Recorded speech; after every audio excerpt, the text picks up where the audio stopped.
This is the Big O Show.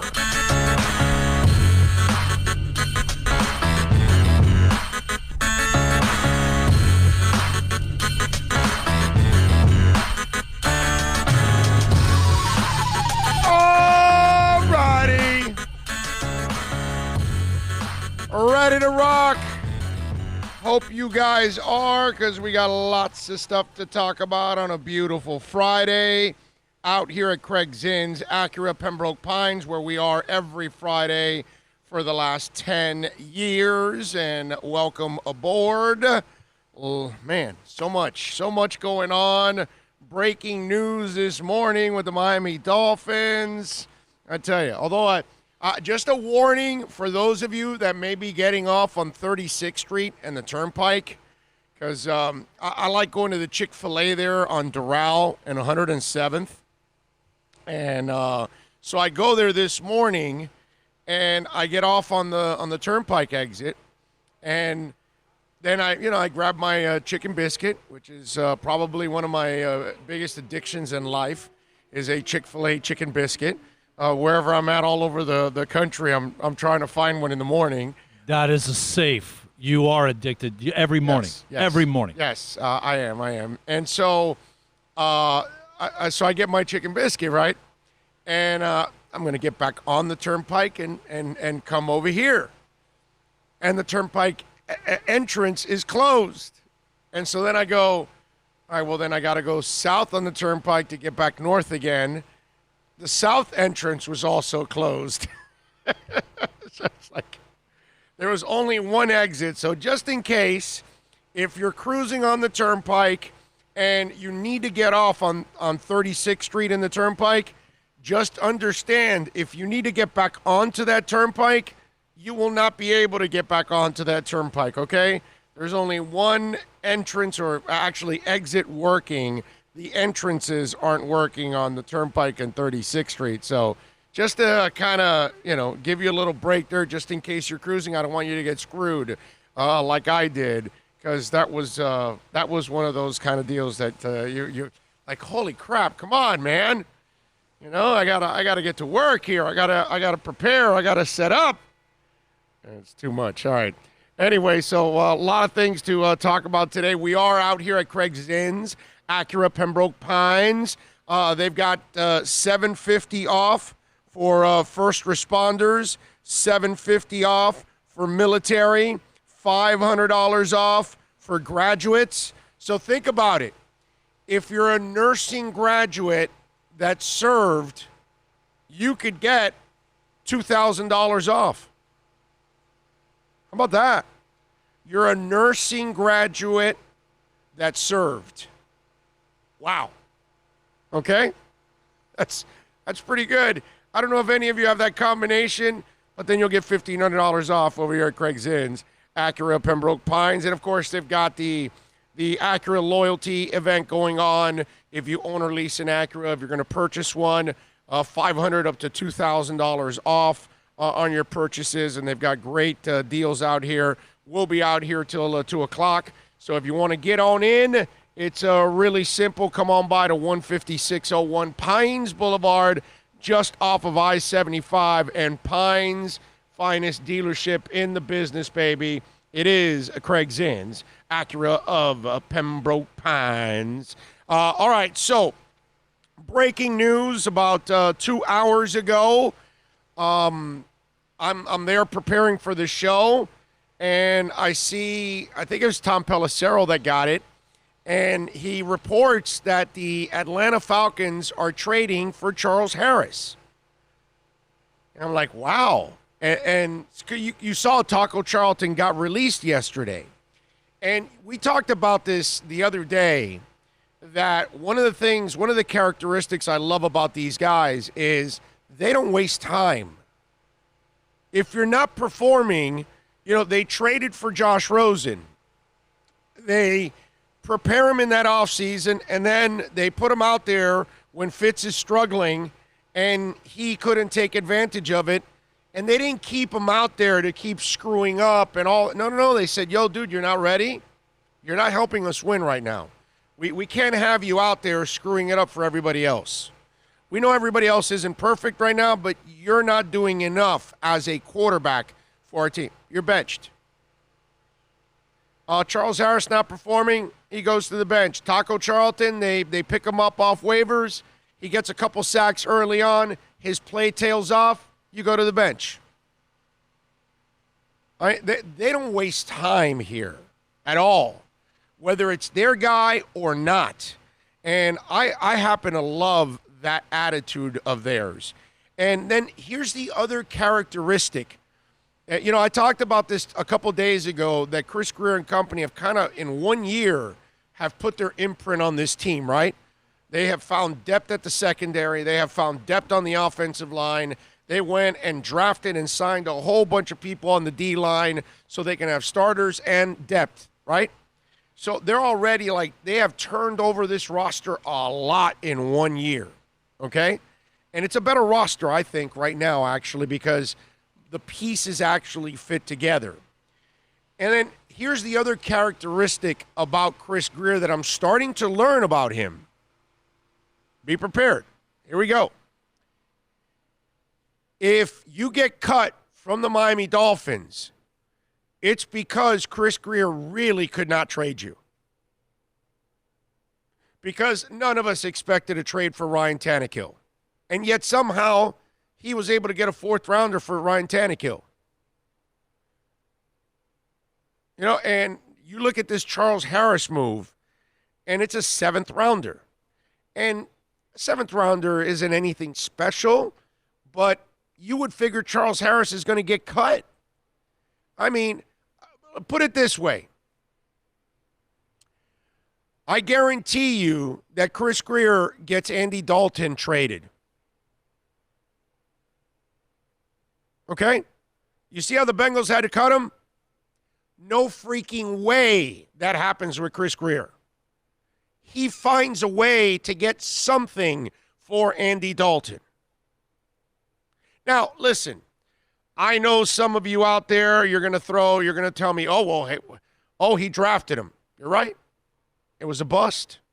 Didn't work out. They tried. It didn't fit. The kid just doesn't have it. I don't even know if there was, I can't even call it that it wasn't a scheme fit because the kid just never came through.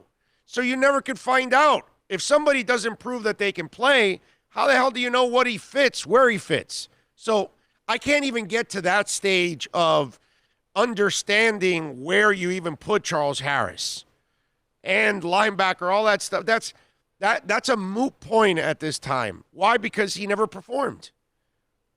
The guy never showed you anything. He never showed you dog. He never showed you talent. He never showed you any damn thing. And so, and this, I got to tell you something. If I'm a Falcons fan, I'm really questioning my front office in a sense of, this is a guy that's done absolutely nothing. You're just going to give a pick away. And I know it's a seventh rounder, but you're going to pick up his salary. They would have let him go. They just let go of Taco Charlton. Now, maybe they let him go later on in training camp. Whatever. But are you that desperate to bring on a bad player? That doesn't make any sense to me. And so I commend, Chris Greer for actually getting something for the guy. Yeah, it was a bust of a pick, and I understand all of that, but some people will throw that out there, and yeah, it's an obvious take. But Christian Wilkins has been a good first-rounder. Laramie Tunsil was a good first-rounder, and Minka was a good first-rounder. Now, they've traded 3 of those 4 guys. They didn't want to trade 2 of those 3 guys. They didn't want to trade Minka, but if Minka doesn't want to be here, then, you know what? Screw you. Get the hell out of here. And Laramie Tunsil, you could not turn down that trade. It would be you're in the middle of a rebuild. Why would you turn down 3 picks? If Austin Jackson hits and he becomes your left tackle, it becomes one of the best trades in Dolphin history because you already got your tackle with 1 pick. Now you got extra picks. So now you got a chance to really better your team. To me, that's where I'm looking at this whole thing. Austin Jackson hits, you're awesome. You're set. It's fantastic. And so I get the short-sighted approach from some people that, well, they trade him, but he also drafted. Well, yeah, but he's done a good job of drafting because Wilkins is a hit, I believe. I believe Tunsil's a hit, and I believe Minka's a hit. He picked them. Those are the players that he spotted, just like he spotted X in the second round, who's a first-round type guy. And we'll find out how these 3 first-round picks, this year develop. But overall, I gotta say that to get anything for the guy is absolutely freaking amazing. And I gotta give Chris Greer a lot of credit there, man. Putting it, Finsider, chiming in on the super chat. Thank you, sir. Harris was as productive as my end table. Falcons overpaid. I agree with you. Putting it, Finsider. There is no doubt about it how they were that stupid and desperate to trade for that guy. That makes no sense to me whatsoever. I absolutely love this move, that they got at least a 7th rounder. They just added another pick for next year's draft. So our drafting Cleveland becomes that much more sexier for next year. Reading into what you said, obviously they couldn't get anything for Taco. Right. Nothing. I'm sure they tried. They made phone calls, tried, and okay, bye. I mean, really, don't you feel like Greer would have traded Dalton? He would have gotten something for Dalton. What number trade is this that we sit there and go, how did he get something for that guy? Yeah. So you're absolutely on target with Greer's going to get whatever he can, and if you get cut from the Dolphins, that's because he couldn't do anything with you on a trade. Hey, listen, Greer's looking at it like, okay, I already lost my ass here on this guy. I drafted a first-rounder on this guy, but I know there's some market out there for him, which, by the way, you and I are walking the building, right? And Chris Greer crosses you in the hallway. And you say, hey, Chris, so what are we going to do with Charles? Don't worry, I'll get him traded. Oh, okay, all right, boss. And then as you're walking away, you've done this to your boss, right? They tell you something really silly, and you tell the boss, okay, boss, no problem. And then when you're walking away from your boss, you look at your coworker going, he's full of crap, bro. I want some of what he's smoking. Yeah, like what's our boss do? Is he drinking right now? He's going to trade Charles Harris? He's going to trade Tannehill? It's just, and it happens. And you're sitting there going, huh? He traded him. It's Riley-like. It's Riley trading, Brian Grant. It's Riley trading Hassan Whiteside. It's Riley trading whatever, you know what I'm saying? Tyler Johnson. Deion Waiters. Was that a trade? No, he was cut, wasn't he? Wasn't he signed as a free agent? Yeah, no. I thought he was. No, he was cut. He was cut. He was signed as a free agent. Remember, he was out there. That was cut. James. Yeah. That was finally they got rid of him. Oh, no, you're right. They traded him to like Memphis in the Iguodala trade, and then Memphis released him, is what it was. Right. So he was kind of a salary throw-in and all of that's what it was with. Like you've said, to make the money equal. Yeah. You had to include him. Yeah. Well, at least you still got rid of him. But it's very Riley-like what Chris Greer's doing in that sense. That Jedi Zen trick, like you said.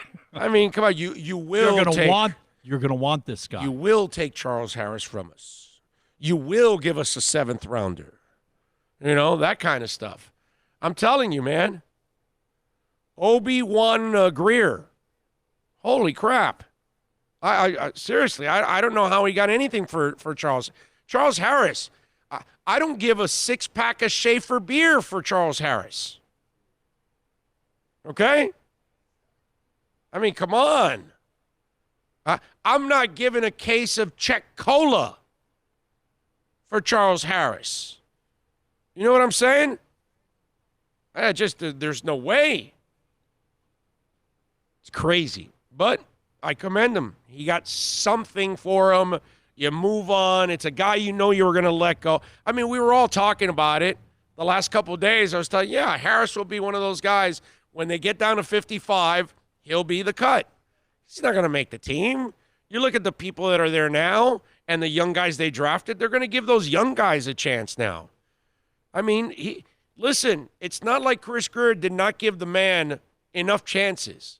Charles Harris has had more than enough chances for years now to prove himself. He failed to prove himself. Time to move on. I'm glad they got something for him. But that tells, at least I feel better about the front office in that sense. That they're not going to panic on picks. They're not going to overpay on players. And then at the same time, they're not going to hang on to guys either if they don't have to, if you're not producing. And if they can get rid of your ass, man, they're going to get rid of your ass. And they're going to find somebody else. I was just going to say, because you had talked about it behooves you to keep these guys until that reduction, because their body's in camp. Right. And you're giving them that chance to do something, to show something, because they know their job's on the line. Like, this is it. Yeah. You're done here. Yeah. And the fact that they didn't even give them a chance to get to camp, and, it's like, yeah, we've seen enough. You're out of here. Yeah. George says, agree 100%. Oh, worst thing in the business is dead inventory just sitting there. Acknowledge your mistake and get what you can for it. Then you reinvent whatever capital you can get into the product. Exactly. I mean, look how late they picked Weaver. So let's just have some fun with this. If Weaver and Stowbridge, you hit on one of those two, that's what we're talking about. Those are late picks. So if you replace Harris and you get that guy and they become a starter for you or a rotational guy, then you did the right thing. That's it. And look, you have a second coach taking over for Charles Harris. That second coach has now been around the guy for a year and a half. And he's like, he just doesn't have it. And it's not like they're not trying him. They're working him in practice. They've given him some opportunities. But it's up to you to shine. I don't care what job, what business you're in. You're going to get an opportunity to shine. Okay? And then when they give you that opportunity, you got to, it's like, I guess, you know what? I'm going to guess, but I bet that Larry Schlossberg has had a guy here that was in the parts department. And the guy in the parts department wanted to move to sales, selling cars instead. But never done it before, right? So he's going to get his chance. All right, now you're going to be out here, and if you can't do it, eventually they're not going to keep you around. You know what I mean? It's the warehouse guy that wants to move up to the sales department. Okay, great, you've been a great warehouse guy, but now there's a whole different ballgame here in sales. One of the toughest businesses, one of the toughest professions out there is sales. And if you can't do it, you go back to the warehouse. Right? So Charles Harris had every opportunity to be a top sales guy. He had every opportunity to sell himself and be the guy, hey, I am an asset to you. He's not. And I give Chris Greer a ton of credit to be able to move him and not use your emotions, because think about it, he picked him. So who do you think is more disappointed in Charles Harris failing? You, me, or Chris Greer? Okay? Because it falls on Chris. It's his resume. So he wants to hit on first round. So he wants Tunsil to play well, and he wants Minka to play well, and he wants Wilkins to play well, and he needs Charles Harris to play well. Well, only one out of those four have played well. I mean, played poorly. The other three have played well. The other three have justified their draft status. This kid never did. Send him back to the warehouse. 786-322-1105 if you want to get in on the accidentlawfirm.com text line. That's 786-322-1105. Somebody on the chat board named themselves Joe Rose. It says, Joe Rose, good morning. And you can tell that's not really Joe because, see, I know Joe doesn't even know how to use a computer, so he would have trouble even logging on to do anything like this, okay? He wouldn't. You gave yourself away. You went too far. Yeah, exactly. No, I'm saying here's a guy who has a Twitter account that's never tweeted in his life. It's all his producers, So Joe's a good dude, but I know this. When it comes to electronics and all that stuff, he has no savviness whatsoever. So I know that is definitely not Joe. On the table, if there's a book and a tablet, he's grabbing the book. Oh, yeah. The tablet. Yeah. He wouldn't even know what to do with the tablet. Sneak Attack 305 says, "Oh, how about Chris Greer Jedi mind trick the Falcons into taking Charles Harris?" It really is amazing, Sneak Attack 305. Sean Jones, Big O, the Miami Dolphins traded Harris. Yes, I know. Big O and Bill, happy Friday. Stay safe, everybody. Thank you. Lewis Jones says, "What's up, Big O? Your thoughts on the way the trenches are shaping up?" I've talked about it. You can check it out. Greer's made an imprint already. I love they're building the team from inside out, and that's the really smart thing. Drubo says Greer killing it and another draft capital for next year. That'll improve our draft party for Cleveland, right? We're gonna have to have a draft party in Cleveland, right? We're gonna have to find a Dolphin. We're gonna have to create a Dolphin bar in Cleveland somewhere. You know that's the next thing, right? Just because it was only Vegas, that's not going to stop us. That's kind of part of why we're doing from Super Chat to sponsors to everything else that we're trying to generate revenue for our show. That's what we want. We're gonna go to all these draft shows, man. So this is the time now. This is a great time to be a Dolphins fan. All we got to do is get past this damn pandemic, get everybody healthy again. Stop losing Americans. We've already lost more than we did in Vietnam. Enough already. Oh, no, but this is just like the cold. Remember those people? Anyway, let's get past this pandemic so we could get back to loving sports like we normally do and cover the Dolphins like they've never been covered before in this town. That's all. Josh, we should bring back Wake. I talked about that earlier, but with the addition of Van Noy, that's the guy, man. That's the guy that becomes the gravitational dude that knows what his coach wants, and so he becomes the conduit to everything there. You know what I mean? So I don't think it'll happen, my friend. This is their guy. Kyle Van Noy is their guy because he knows the system inside and out. He can play it. He can show people what they need to do. Kyle Van Noy was such an enormous signing, not because he's a good player, but because he's also going to be invaluable in that locker room to all of those young guys. So to me, that's why you won't see Cam Wake, and you're going to see Kyle Van Noy become the Cam Wake of that locker room. You can bet your life on that. Go Gators. The fact that Greer got a 7th-rounder out of Harris, oh my God, how could the Falcons be so dumb? I'm with you, man. Miami Kid J says it's a blessing and a bargain. They even got a 7th-rounder for him because of Charles Harris. I wouldn't even trade un taza de café y pastelitos de guayaba. Yeah, there's no way I'm giving up my guava pastry or my café for Charles Harris. Don't mess with my pastelito, por favor. Let's see. Man of 1,005 holds. How to stay relevant as a great team, accumulate draft picks every year, and don't give players outlandish contracts. Amen, brother. Amen. Operation Theater says, yo peeps. We love you, yo peeps. Thank you, sir. Jean-Luc says, I think Riley taught Greer some Jedi mind tricks. Don Parlamento says, hey, Big O and Bill, come on, people, hit that damn like. That's right. Hit the like button. Share it. All that good stuff. Thank you all. Let's see. What else do we have here? Man, it's so active. The board. It is truly amazing.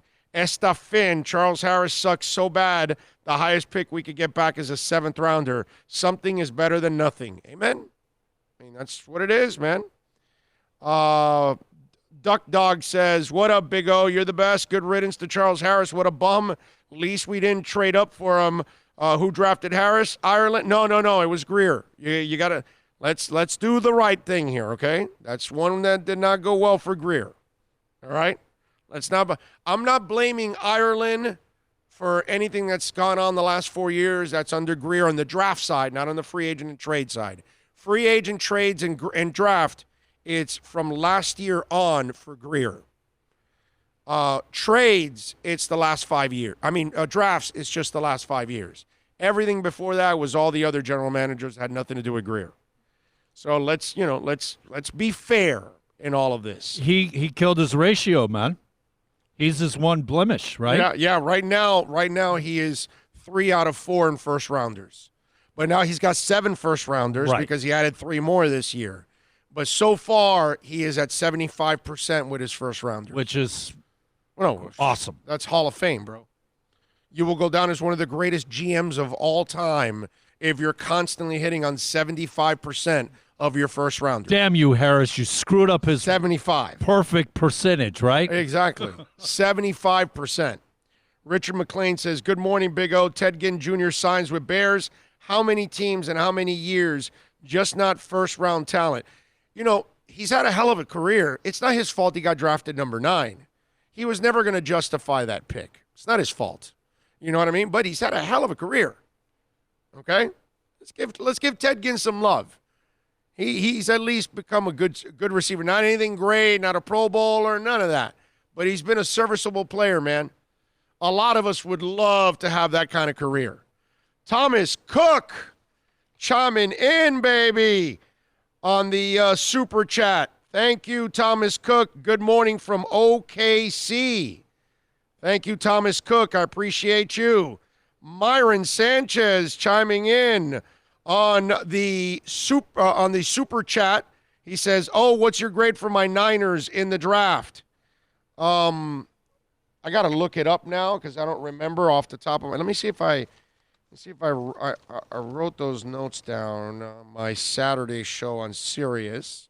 Because as you know, Myron, we get to talk more general over on that one. I'm looking for, let me see if I got it here. Dude, the fact that they took Kinlaw with that defense, oh my Lord, that I got to tell you, Myron, that threw me off a little bit because you already have the best defense or second best defense, whatever for argument's sake, whatever you want to get into with the Niners. It's the nastiest defense out there, nastiest D-line, and they go and add Kinlaw to it. That was sick. And let me tell you something. Then they go and then they get Ayuk, which they needed a playmaker, as you know. Maybe 2 of them. They probably should have drafted 2 receivers. But that's all right. With Samuels and now Ayuk, oh, my God, that 1-2 punch, and then you got the tight end in the middle. The San Francisco 49ers knocked it out of the freaking park in the draft because they just made their D-line unblockable. Because Kinlaw, I mean, anybody that watched this in the Senior Bowl, we love Kinlaw. Kinlaw was like one of those guys that we kept talking about all week. He was unblockable. I'm telling you. That was just one of those things that I was very impressed with him, and I was hoping that the Dolphins would be looking Kinlaw's way too. But wow, man, yeah. Myron, you should be very, very happy with your San Francisco 49ers. And thank you, sir, for the super chat. You are awesome. Let's see, what else do we have here? Hola, Big O, corporate time-stealing weasel here. Thank you, Mark Rodriguez. Appreciate you chiming in, my friend. Jason Snyder, what about Harris's $3.4 million contract? They take it on. Harris, by the way, has a 1.943 base. His dead cap hit is $3.4 million. Okay, but again, you don't have to worry about the salary's minimal. It's not a big hit. Miami can take the hit. It doesn't affect them whatsoever. It'll be gone. The most important thing, ladies and gentlemen, is that they were able to get some kind of compensation for a player that surely was going to get cut. Great move by the Dolphins. Scott Jackson says Lynch is an awesome GM. I got to tell you, Scotty, when they hired him straight out of the TV booth, I'm like, oh no, this is a crazy. Come on, he hasn't proven anything. And then he bamboozles Bills Bears, and he has done. You're right. They've hiring the coach, loading up that talent on that team. He has gotten that team turned around with the quickness. Not only was I concerned that whether he would be a good GM or not, John Lynch, he is now one of the best GMs in the NFL with the decisions he continuously makes. Okay? Let's state it clear. He didn't bamboozle Pace. He took advantage of an idiot, basically, with Pace. Okay. There was no bamboozling. Pace was there waiting like an idiot. He just took advantage of him. Okay? Either way, he bamboozled him, bro. He got it done, and he's been fantastic for the Niners. The moves he's made. Trades for a quarterback, gets his coach, builds one of the best defenses in the league. I mean, what more can you say about the guy? And they had a lot of issues with players and whatnot. I mean, they had a lot. It wasn't an easy path, The Yorks are a disaster, bro. That ownership group is a disaster. They're just lucky that they handed it off finally to the right person and got the hell out of the way. That's really what happened there. I'm thinking about players prematurely retiring, the off-field issues, the guns. It became a place you didn't want to be a part of. That's all. And now it's a place you want to go to because it's a great city. It's a great place to live. I've lived there. I know. And so if you just turn the franchise around, you're done. I don't know if you guys have ever been to San Francisco, but it is just an awesome place. Oh, I was supposed to be. Thank you, COVID-19. It's all right, bro. We'll get there. Relax. We'll get there. We'll get it done. We're not going to stop. Ricardo Rodriguez says, I'm still shocked that we got Weaver so late in the draft. What a steal. Exactly. And so hopefully that's another one that Chris Greer and company hit on, man. Ronnie Grooms is chiming in and says, Big O, first-time watcher, long-time caller, love the show. Thank you, Ronnie Grooms. Appreciate it. Most important thing for all of you out there, that share button, send it to a friend, man. Tell them about us so that way they can tune in, they can follow, they can download the show on the podcast, which, by the way, record number our most downloads in our 8 months now, that was our record. This past month, April was our record, okay? And so it just continues to grow, this whole thing. And the numbers on YouTube are exploding. So, when we started the YouTube thing, which was maybe about 2 months after we started this, that we went straight to YouTube instead because we were like posting things on Instagram and on Twitter and on Periscope and Facebook, all different platforms, and it was kind of bogus that way. And so, because it was too hard to keep up with all the platforms and people trying to contact you. So what we did was we made it all through YouTube. And the one thing I was nervous about is, would the download numbers be affected because maybe people could just watch on YouTube and they don't need to download? Well, the download numbers continue to grow every single month, and the YouTube numbers are exploding. We have 1.6 million minutes viewed in the last 28 days on the YouTube channel. So, again, thank you all out there. I can't say enough about this. I mean, I tell Bill all the time how just floored I am that you guys have been so supportive on all of this. And we got a chance to succeed. We got a chance to build this thing. We got a chance to build the kind of sports talk show you guys deserve that covers all of the South Florida sports. George Arthur chiming in on the Super Chat. I really, really hate the Jets. Can't emphasize that much. All right? I mean, he can't emphasize it enough, I'm sorry, that he hates the Jets. And I got to tell you, George Arthur, I'm with you, baby. I hate the Jets. The question is, do we hate Adam Gase more than the Jets? Or is it equal? Or is it just that it's just another level of hate for the Jets by adding Adam Gase? I don't know. But there's a lot of hate going on there.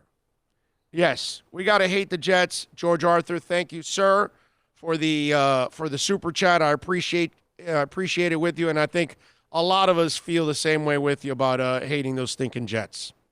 Okay? There's no doubt about that. You know, like you put it in a bowl, the hatred for the Jets. I think the bowl was already filled up before Gase got there. It's just like a cherry on top. Right. You can't fit anything in the bowl. Just throw it up on top. Yep, that's it. Robert Ritchie says, what's up from the Bahamas, Big O? You guys stay safe. I know this is a stretch, but if Rosen starts the season and balls out, can you see him staying and Tua being traded? I don't think that would be the case at all. I don't think that would happen, my man. But think about this. What kind of balling does Rosen have to do to get Tua traded? Is the question you have to ask yourself. I can't say it's impossible because let's just say Tua in practice is a little off, a little slow. Maybe he suffers a setback injury-wise or something. I'm not hoping any of that. I'm playing scenarios out here. And you're right. Let's say Rosen comes in and the eye of the tiger develops. You know, the Drew Brees thing in with the Chargers. They drafted Phillip Rivers, and then all of a sudden the light went on, and they're like, whoa, where was this guy? And so let's just say it's something like that. I mean, yeah, maybe that could happen. Do I think that's going to be the case? No, I don't at all. But, I mean, it would have to be one of those where, and it's not Rosen throwing for 260 and 2 touchdowns and an interception, or 3 touchdowns and 2 interceptions and 301. No. If he's throwing for 350 and 4 touchdowns, and then the following week 3 touchdowns, and then the following week 4 touchdowns and an interception, then I can see that kind of influence going, whoa, wait a minute, what do we do here? Rosen's never been injured. Rosen's not an injury-prone guy. Rosen doesn't have a bad hip. He doesn't have 2 surgically repaired ankles. This kid does. But this kid is now getting healthy, and he's still a commodity because nobody has seen him play yet. Yeah, that could happen. That could definitely happen. That could be, we're talking about a 1% chance out of 100. But yeah, that's how it could happen. That Rosen becomes the starter and Tua becomes the guy that is out. You are 8 minutes past the standard break there, sir. Yeah, we've done 38 straight minutes. Do you ever get that in terrestrial radio, 38 straight minutes? Or will you get like 8 or 11 minutes in a segment? Yeah, that's probably what you're going to get. We're going to take a quick break. The Duck Dog. Holy crap. We got a Duck Dog on the Super Chat, man. Thank you, Duck Dog. I appreciate you. Bill appreciates you. Thank you for taking care of us here on the Super Chat. He says, keep up the great work, Big O. Appreciate you, sir. Thank you. As always, we are trying to rock it. Let's do this. Let's take a quick break. We'll come back with more right here live from Craig Zinn's Acura of Pembroke Pines. America's safest and best-selling compact luxury SUV is at Acura of Pembroke Pines, and this is how we do it. RDX, $339 a month at Acura of Pembroke Pines, the #1 volume Acura dealer. No one expects to get into a crash, but I expect you to go to accidentlawfirm.com if you do. Make sure when hiring a driver, you go through a rideshare app so that you can be covered by the insurance, which can be up to $1 million whether you're a passenger or a driver. In other words, don't try to save a few bucks by paying cash instead of going through the app. I'm attorney Bobby Nunez from Nunez Law in Miami, and we're here to help you through the process. Go to accidentlawfirm.com for a free consultation from me, Bobby Nunez. That's accidentlawfirm.com. Are you tired of watching the same old travel videos on the internet? Well, then check out MikeNoGoZones.com, a travel documentary that's breaking barriers. I go to the places that the media tells you to fear, where no one else dares to go. Baltimore, Opelika, South Side of Chicago, and more. Go to MikeNoGoZones.com. It's a buyer's market at Toyota of Hollywood. Over 1,500 Toyotas on the ground, and truckloads just keep on coming. Now pay up to 50% less. 2020 Camry, not $29,000, $17,775. 2020 Corolla, not $22,000, $13,775. Buy a new 2020 Toyota with 0 down and 0% financing, or we'll make your payments till 2021 at Toyota of Hollywood, the #1 volume Toyota dealer on 441 between Hollywood Boulevard and Sheridan Street.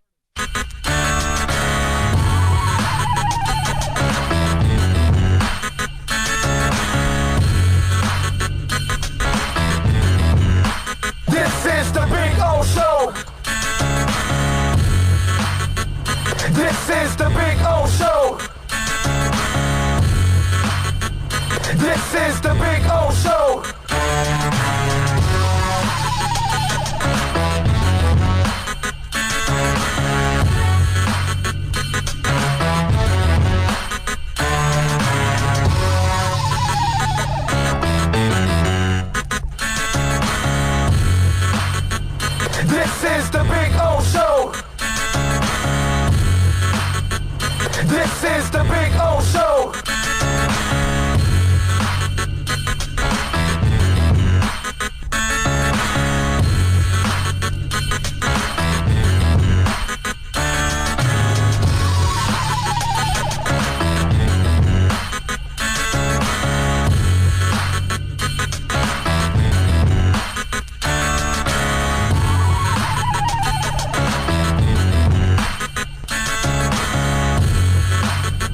This is the Big O Show. Alrighty. Yes, it is. It is the show, and we are out here at Craig Zinn's, Acura, Pembroke Pines. We'll be out here till 2 o'clock. Come on by and say hi. Trying to work on a guest here, but we'll see if we can get it done. Listen, if you haven't gone outside yet today, Beautiful day, man. go outside. This is one of these days Take that a walk. we sweat our butts off for 6-7 months to earn this day. Yeah. No humidity. Even on the way in, Gorgeous. one of the radio stations, this feels like California. There's no humidity. Yeah, it's you know? gorgeous right now, man. There's a slight breeze. There's not a cloud in the sky. If you haven't gone outside, get outside for a little while. Day. Yeah. It's a beautiful day. Yeah, definitely. I mean, Mother Nature's been thanking us lately because we haven't been polluting her too much because we all been stuck at home. Notice how the gas prices are way down, and all we have is gas in our tanks because you don't drive much. Did you? You don't put a lot of miles on your car right now. Did you see that hole in the ozone layer on top know. of the Arctic has fixed itself somehow? Yeah. That's amazing because it was the largest ozone hole we'd ever had, and the fact that it's repaired, like, Yeah, but some people think that there is oh yeah, well, no global warming and nothing's going on and everything will be there's fine. nothing and, happening with the polar caps and Nothing no at ice all. is melting. Nothing at all. Nothing to see The here. polar bears are Nothing to just see fine. here. Where's Kevin Bacon when you need him? Nothing to see here. Nothing's going on. That's Animal House for those of you that are probably way too young to know what the hell I'm talking about. But anyway, all right, 786-322-1105. If you want to get in on the accidentlawfirm.com text line, that's 786-322-1105. If you want to get in on the accidentlawfirm.com text line, don't forget that the show is proudly brought to you by Moody's Dental. So if you're looking for implants, Invisaligns, you got a cavity, you need a root canal, whatever. If you're in pain right now, emergency, they will take care of you. 305-821-0231. Save it on that cell phone. 305-821-0231. Follow them on Facebook, Instagram, and Twitter at Moody's Dental, or go to the website. And make sure when you talk to them, tell them that Big O sent you. I promise you they're going to take care of great people, state-of-the-art equipment, family-owned. It is just an impeccable place. When you walk in, you're like, wow. And you know that you're going to be well taken care of. Great people, too. Moody'sDental.com is the place to go. All right, we're out here at Craig Zinn's, Acura of Pembroke Pines, having some fun out here till 2 o'clock. Couple things. Can I be cruel here today? Can I say something that will be a little cold and callous and cruel? Do you mind if I do this right now, Bill? And maybe I'll piss some people off. What is it that you're doing, man? There's a part of me that was happy that they canceled the Little League World Series. No. Oh. What? Why would you? Can I admit my cruelty? I happen to think it's one of the most boring events on television, watching a bunch of kids play baseball. Unless I'm a parent of one of the kids, why would I give a rat's ass? I don't like to watch college basketball that much anymore because it sucks. Because it's so mediocre. It's just a hair above high school basketball nowadays. They have no stars. There are no rivalries. And now, even that one-year star that they used to get, now that guy's going to go to the G League now. He's going to get paid, which that's what I would do if it was my kid's not going to school for a semester. All you're going to do is risk him getting in trouble, getting embarrassed. You want to move on to the big one. That's what happens to the rest of us when we graduated high school. You either go to college or your parents look at you and say, get a job, bitch. Let's go. Let's go. It's time to grow up. You know what I'm saying? So I don't even watch college basketball that much anymore. I watch UM because it's our local team, but college basketball doesn't entertain me, right? So why would a bunch of little kids entertain me? I find it boring as hell, and here's the part that I find annoying. Every time when it's on, during that time while it's on, every time I turn on the TV, the freaking game is on, bro. And I have no interest in it whatsoever. I want to say this because I think there's a bunch of you out there that feel the same way, but you don't have the balls to go out because you're afraid that you'll be, looked at and viewed at as, oh, you're an ogre. You're such a mean person. And look, good for the kids. They have a great moment, all that good stuff. But you're on TV, right? So you're trying to tell me that it's for my entertainment purposes. It's not entertaining, dude. It's just not. And it does nothing for me whatsoever. Tell us how you feel about college baseball. Oh, I don't watch it. Right? I don't watch it. Ding and ding and ding. I don't watch it. It's boring. College baseball. I mean, give me a break, dude. It's an 8-hour game. Oh, yeah. I can't. No. It does nothing for it. I'm wondering on the chat board there and on the accidentlawfirm.com text line, 786-322-1105. How much do you hate me for this statement? Are there any of you out there that feel the same way I do, that you're not a fan of the Little League World Series, that it does nothing for you whatsoever? And how many of you love to watch it, actually? Because there's a part of me that wonders, how do grown men watch a bunch of kids play baseball and find entertainment in it when it's not your kid? I get it when you see the highlights and they show a highlight and they show the kid making a great catch. That's fine. I saw Timmy Lupus do it too for the Bad News Bears. I don't care. I had a friend that was a group of friends that were really into the Little League World Series. Are they pedophiles? No, they were old baseball coach, and purists, and the baseball. You sure they're not purists. pedophiles? No, they're not. In situations such, I would be like, man, it's just does nothing for me. I mean, there you go. You root for the country, U.S., the jingoistic stuff. Yeah, whatever. Other than that, whatever. But for viewing, there are some people and like Little League that are into it. I get it. Yeah. Good for them. But the thing like you, it doesn't matter what ESPN channel you touch. Oh, my Lord. It's you're on. over in it, and whether you want it or not, you're buried in it. It's always on. And it's gotten to the point where I hate it. I'm sorry. I hate it. It does nothing for me. Good for them. Let them celebrate. I have no interest, bro. When I turn it on and I see that, I'm like, oh, God. Seriously, I just change. It does nothing for me at all. I'd love to see what you guys are saying about this. Let's see what we got here. Well, let's see. Scott Jackson, players do have a habit of becoming Pro Bowlers once they leave Miami. Lately, that's not been going on. I don't know who's been leaving. Why? Because Wes Welker did it years ago? That's a lazy take there. Big O, why don't you have me on to talk about UFC 249 coming up? I specialize in MMA and have the #1 MMA podcast in the game right now. All right. Let's see. What else do we have here?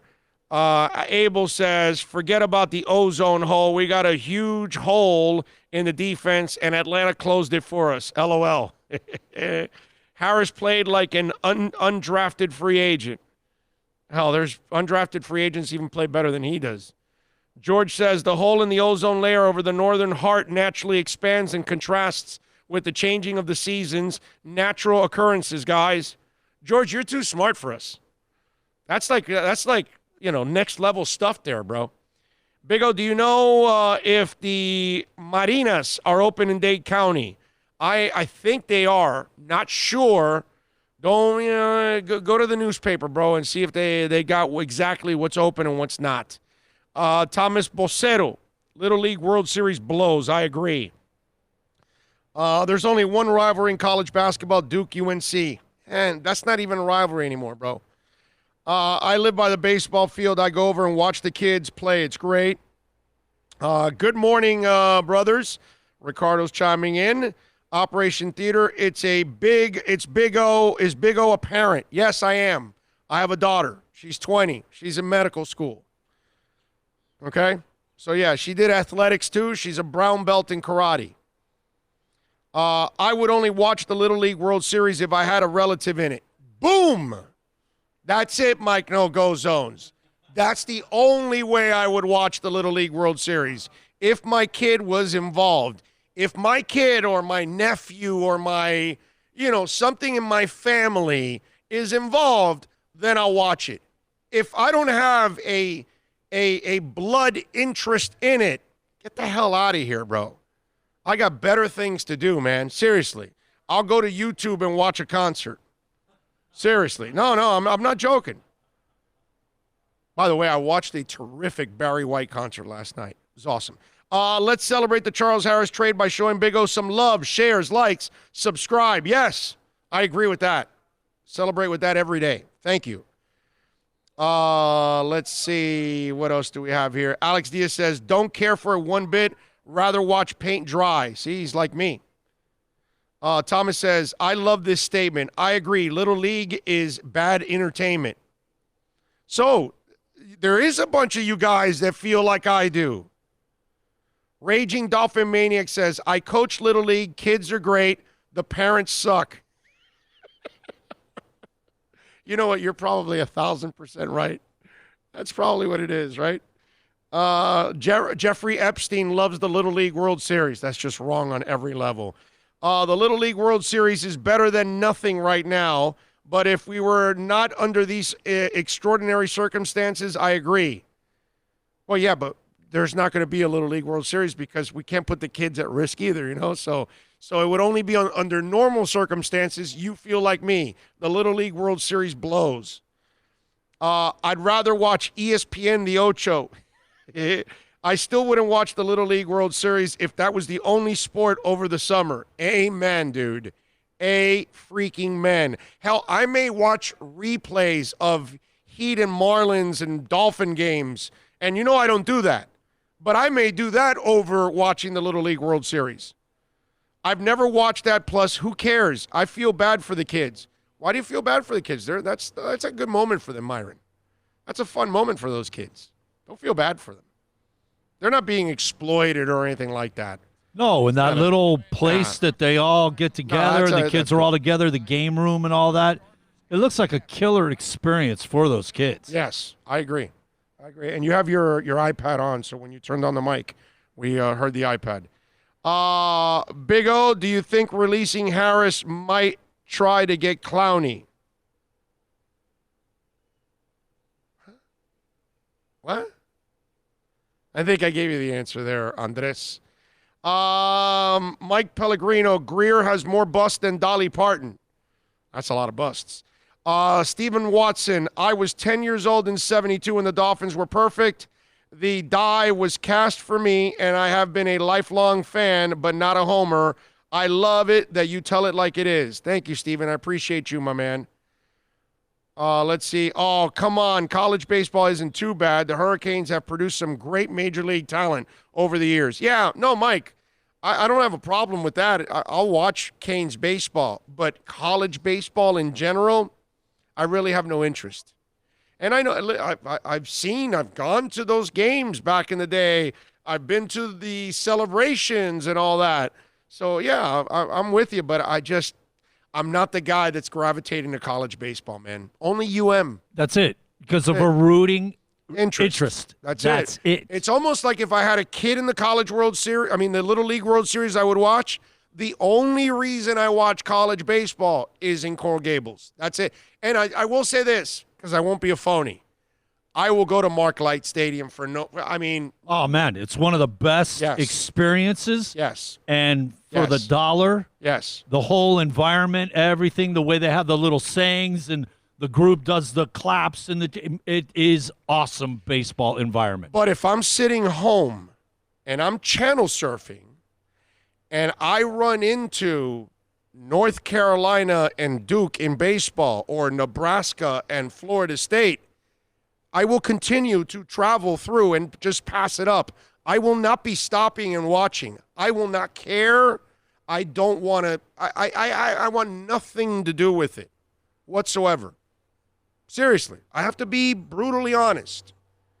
Outside of UM baseball, that's the only way you catch me watching college baseball. That's it, man.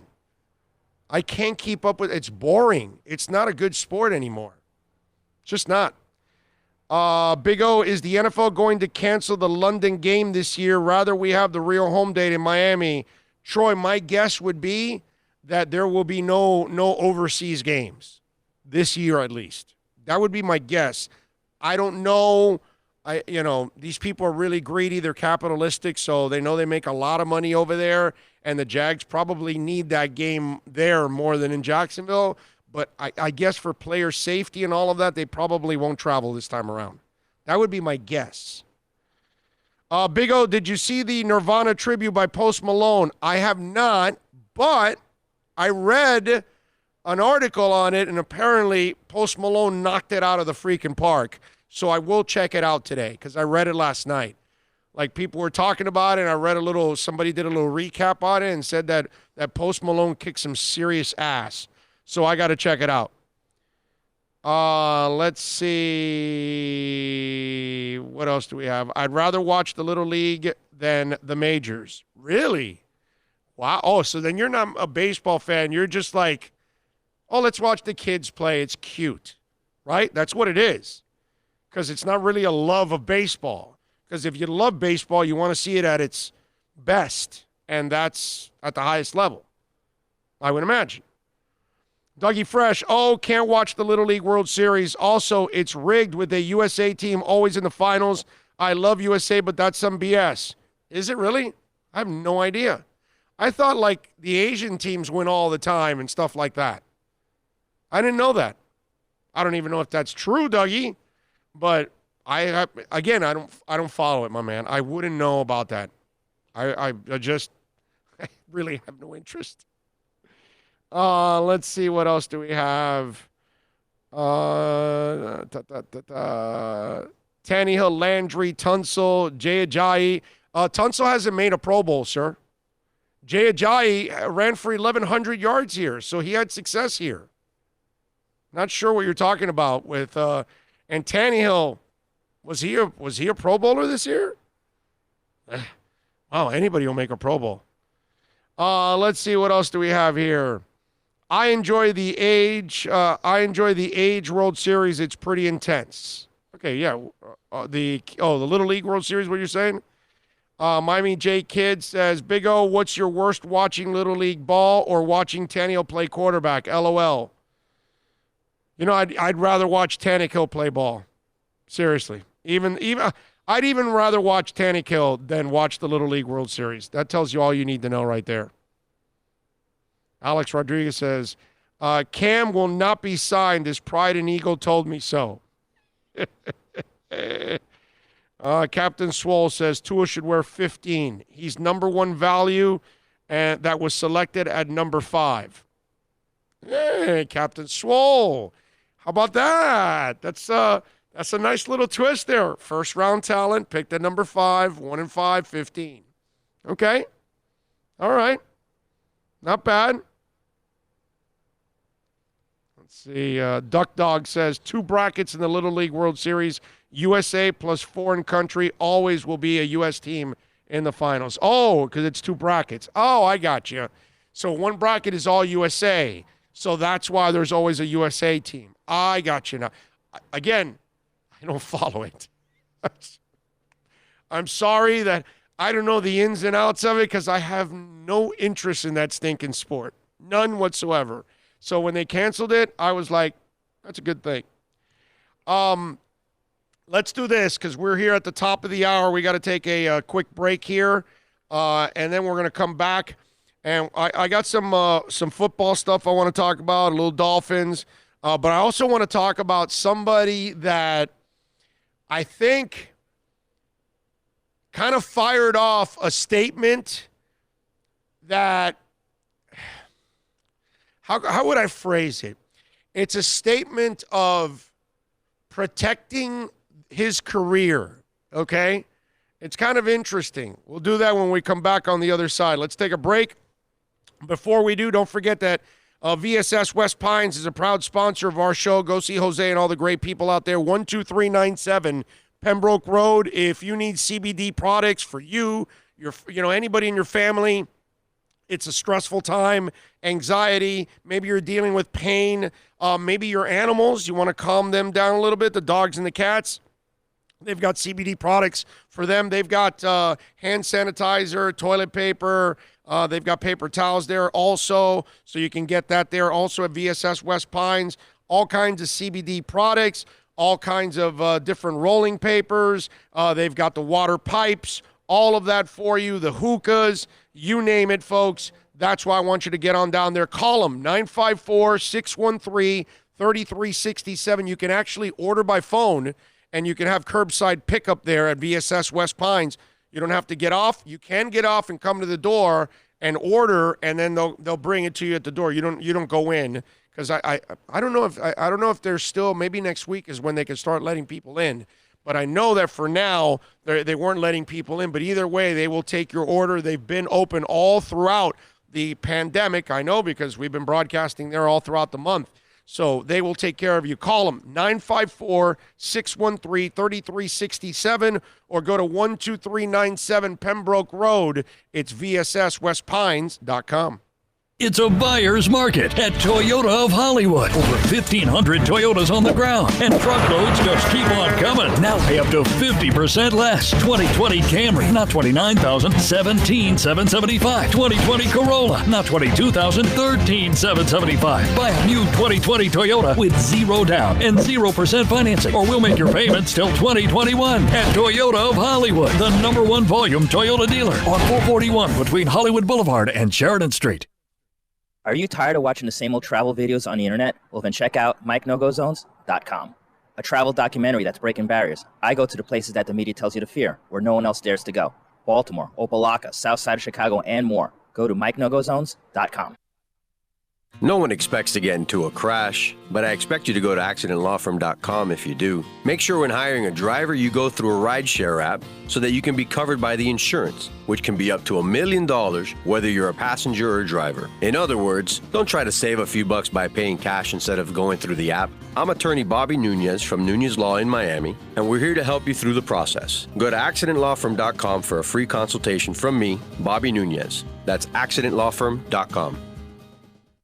America's safest and best-selling compact luxury SUV is at Acura of Pembroke Pines, and this is how we do it. RDX, $339 a month at Acura of Pembroke Pines, the #1 volume Acura dealer.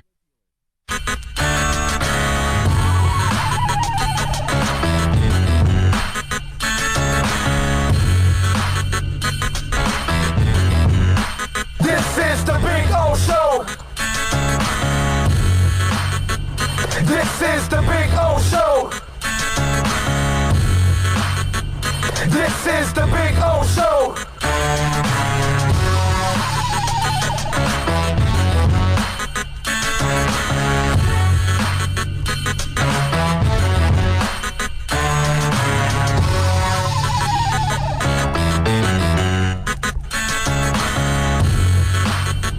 This is the Big O Show. This is the Big O Show.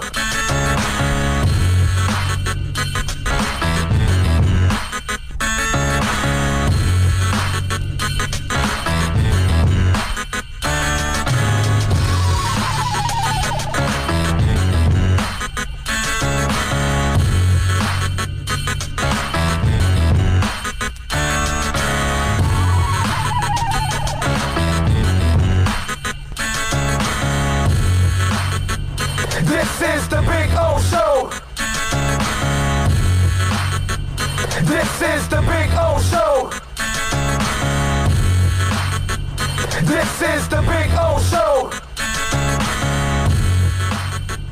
This is the Big O Show.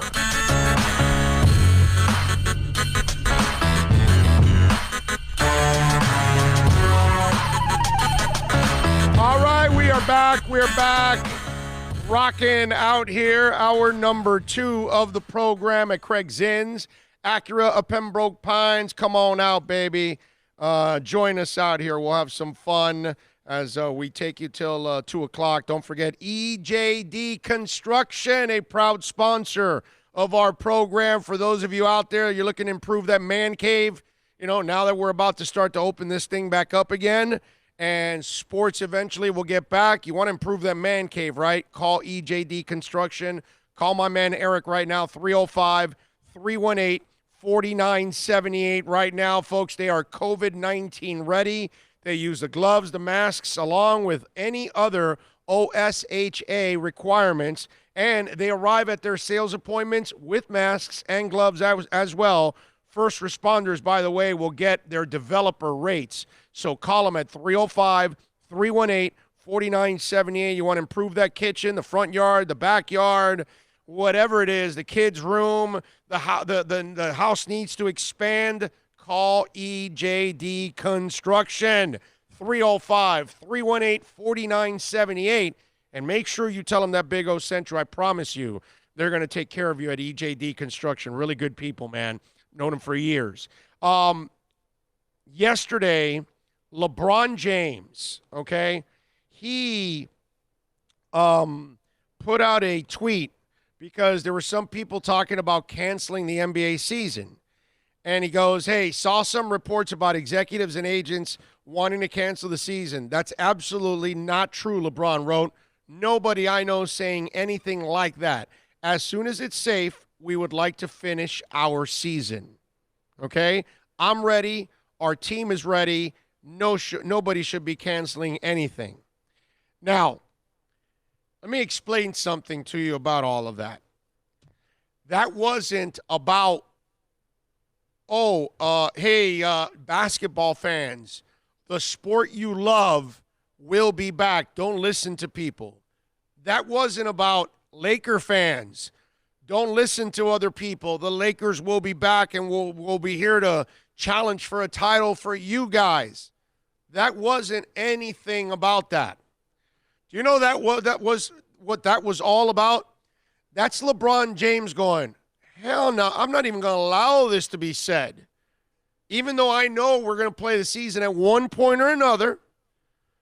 But let me put it out there that we are going to play this season because I already lost the season here with the Lakers in 18-19. I played with a whole bunch of bums and gave away a year. I'm in my mid-30s, dude. I don't have time to give away a second season. That's what LeBron's telling you. Hell no, you're canceling this season. Are you out of your mind? I'm going to give up 2 years of the back end of my career? No freaking way. And on the flip side of that, let me explain to you why LeBron James definitely needs to come back, okay? Even though I will be rooting against the Lakers to lose and lose badly, okay?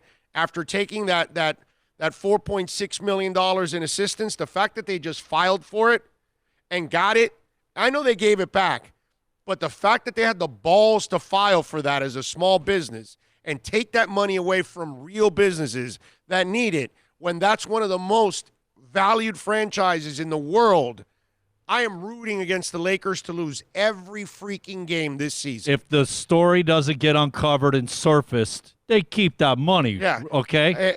There is no way. I mean, I am going to take so much pleasure when the Lakers are eliminated from the playoffs. Okay, but that's a whole other subject. We already talked about that. You want to go back, you can check out the podcast. I already did it. All right, look. This is where LeBron James also needs to get back. Last year, he gave away a season like I told you, correct? Remember how that season ended with an injury that he was on the shelf and done for the rest of the year, right? The hamstring. So LeBron was super fresh going into this year. He had all the rest because he didn't really have a full season last year, had no postseason, had all the time to rest and rehab, and he came out energized like a maniac. While the Clippers have paced themselves, throughout the season, LeBron did not. LeBron came out like gangbusters, and he was rolling, dude. Playing some great basketball. Now, and let me tell you something. As he's gotten older and all this mileage is built up, the season was going to wear on him, especially at the energy level that he was playing at. And the Clippers were going to get better as the season goes on, and they were going to be the better team because they are the better team. Just look at the two rosters. Forget about anything else. The Clippers are the better team. They will beat the Lakers when it's all said and done. But the Lakers now get rest again. LeBron now in the middle of a season is now going to get 2 months of rest. So whenever you do restart the season again, LeBron now will be playing like he was playing back in December. And that's a scary thought. That's actually, the pandemic has been a setback for all of us one way or another. It might end up becoming a bonus for the Lakers and LeBron because he got rest that he would never get in a season. Remember that one year in Cleveland where he took off for a week and came to Miami to hang out? Right? Kind of rest, rehab a little bit, and then finish off the season and all that with the Cavs. He's doing 2 months now. 2 months that the cyborg is going to rest. That's scary, dude. I mean, he's going to come out like a ball of fire, dude. And if I'm LeBron and the Lakers, I'm hoping you don't even play the rest of the regular season. Like you say, hey, because of time constraints, we're going to the season has ended now. Everybody that's in a playoff position is in the playoffs. Boom, that's it. If I'm LeBron, that's what I want. Because he's going to be super fresh now. That will give him a chance against the Clippers now. I'll say that. Still think the Clippers will win. I will definitely be rooting for the Clippers because of what the Laker management did, which was just absolutely scumbaggish. Remember we talked about scumbaggery? Right? A couple weeks ago, we were talking about scumbaggery. That goes back. Yeah, that's the new word that day. That's the new word on the 3 weeks ago. Well, the Lakers are involved in scumbaggery. Okay? All right? Just like some people in the radio business, they're in scumbaggery. Anyway, 786-322-1105. That's 786-322-1105. If you want to get in on the accidentlawfirm.com text line, you can also reach out to us on Twitter. That's at Big O Show. Follow us there as always, because that is what they call a 24-hour talk show on Twitter. Speaking of basketball, you got the sound bites there? Riley and Paul Pierce. So let's get into Riley and Paul Pierce because, the other day I try to be as objective as possible, okay? And while Screaming A. Smith at times can be somewhat entertaining, somewhat annoying also, and look, I'll be the first one to tell you, he knows his basketball, but I'll stop there. You know what I mean? I forgot more football than he'll ever know. I know that for a fact. And so when I hear him talk about other sports, it just loses all credibility. But I get it. They pay him a boatload of money, so they use him all over the place. And he's a character, and he'll say things that other people won't say. He's got some balls on that end that he'll do that. But, and he'll have some bad crazy takes in football or baseball or something. Talk about players on teams that, they were actually traded last year. Yeah, he doesn't follow football. It's just a joke. And he's been exposed a couple times like that. So, but the other day I gave him a lot of love because his explanation of LeBron and Michael was one of the best arguments I've ever heard why LeBron is not in Michael's class. And he's 1,000% right. He was talking about how Michael had that killer instinct right from the get-go, from North Carolina on, against the Celtics or the Pistons or whatever. It wasn't like he was folding the tent. And with LeBron, it didn't happen until Game 6 with the Celtics. Like that J.J. Barea moment would never happen to Michael Jordan, ever. Are you kidding me? Michael Jordan would have stepped on J.J. Barea's head and then dunked on his ass. Okay? So they're not even cut from the same cloth. It's not even close. Michael was a killer from day freaking one. Okay? LeBron had to learn how to be a killer. And it took him several years in the NBA to figure out how to be a killer. Michael Jordan was born a killer. And that in itself right there, like when you see in that special that he goes to Boston Garden and they lose, but it's not Michael's fault why they lose because he lights them up and they can't do anything about it. It's just the rest of his team isn't good enough at that point. Still a record in that one game. No, yeah. Playoff record. And that Celtic team is one of the great teams of all time. Okay, may not be number one, but, bro, they are one of the greatest teams of all time. Okay? They are one of those freakish teams. And Michael was fearless no matter who it was. You couldn't say that about LeBron. And Michael would cut your heart out. And I would give Stephen A. Smith 1,000% credit. That was one of the best arguments I've ever heard. In my mind, like a lot of people, Michael is in another level compared to LeBron. They're both great players in their own right, and they're both individual physical freaks and athletes and all that. And we know that the way LeBron, we've never seen an athlete that can move at his size like that. All that stuff we know is freakish, right? So I give people credit when they deserve it. Pat Riley came out the other day, had a press conference it was an interview with Eric Reed that then was put out there. And in one of those statements he made, he talked about the state of the team and where it's at, right? And this is what he said to Eric Reed. Play it. I want to build a championship team. I don't have much patience, you know me, and I want to build another championship team. And we're close. Maybe we need another player. Maybe we need less. I don't know.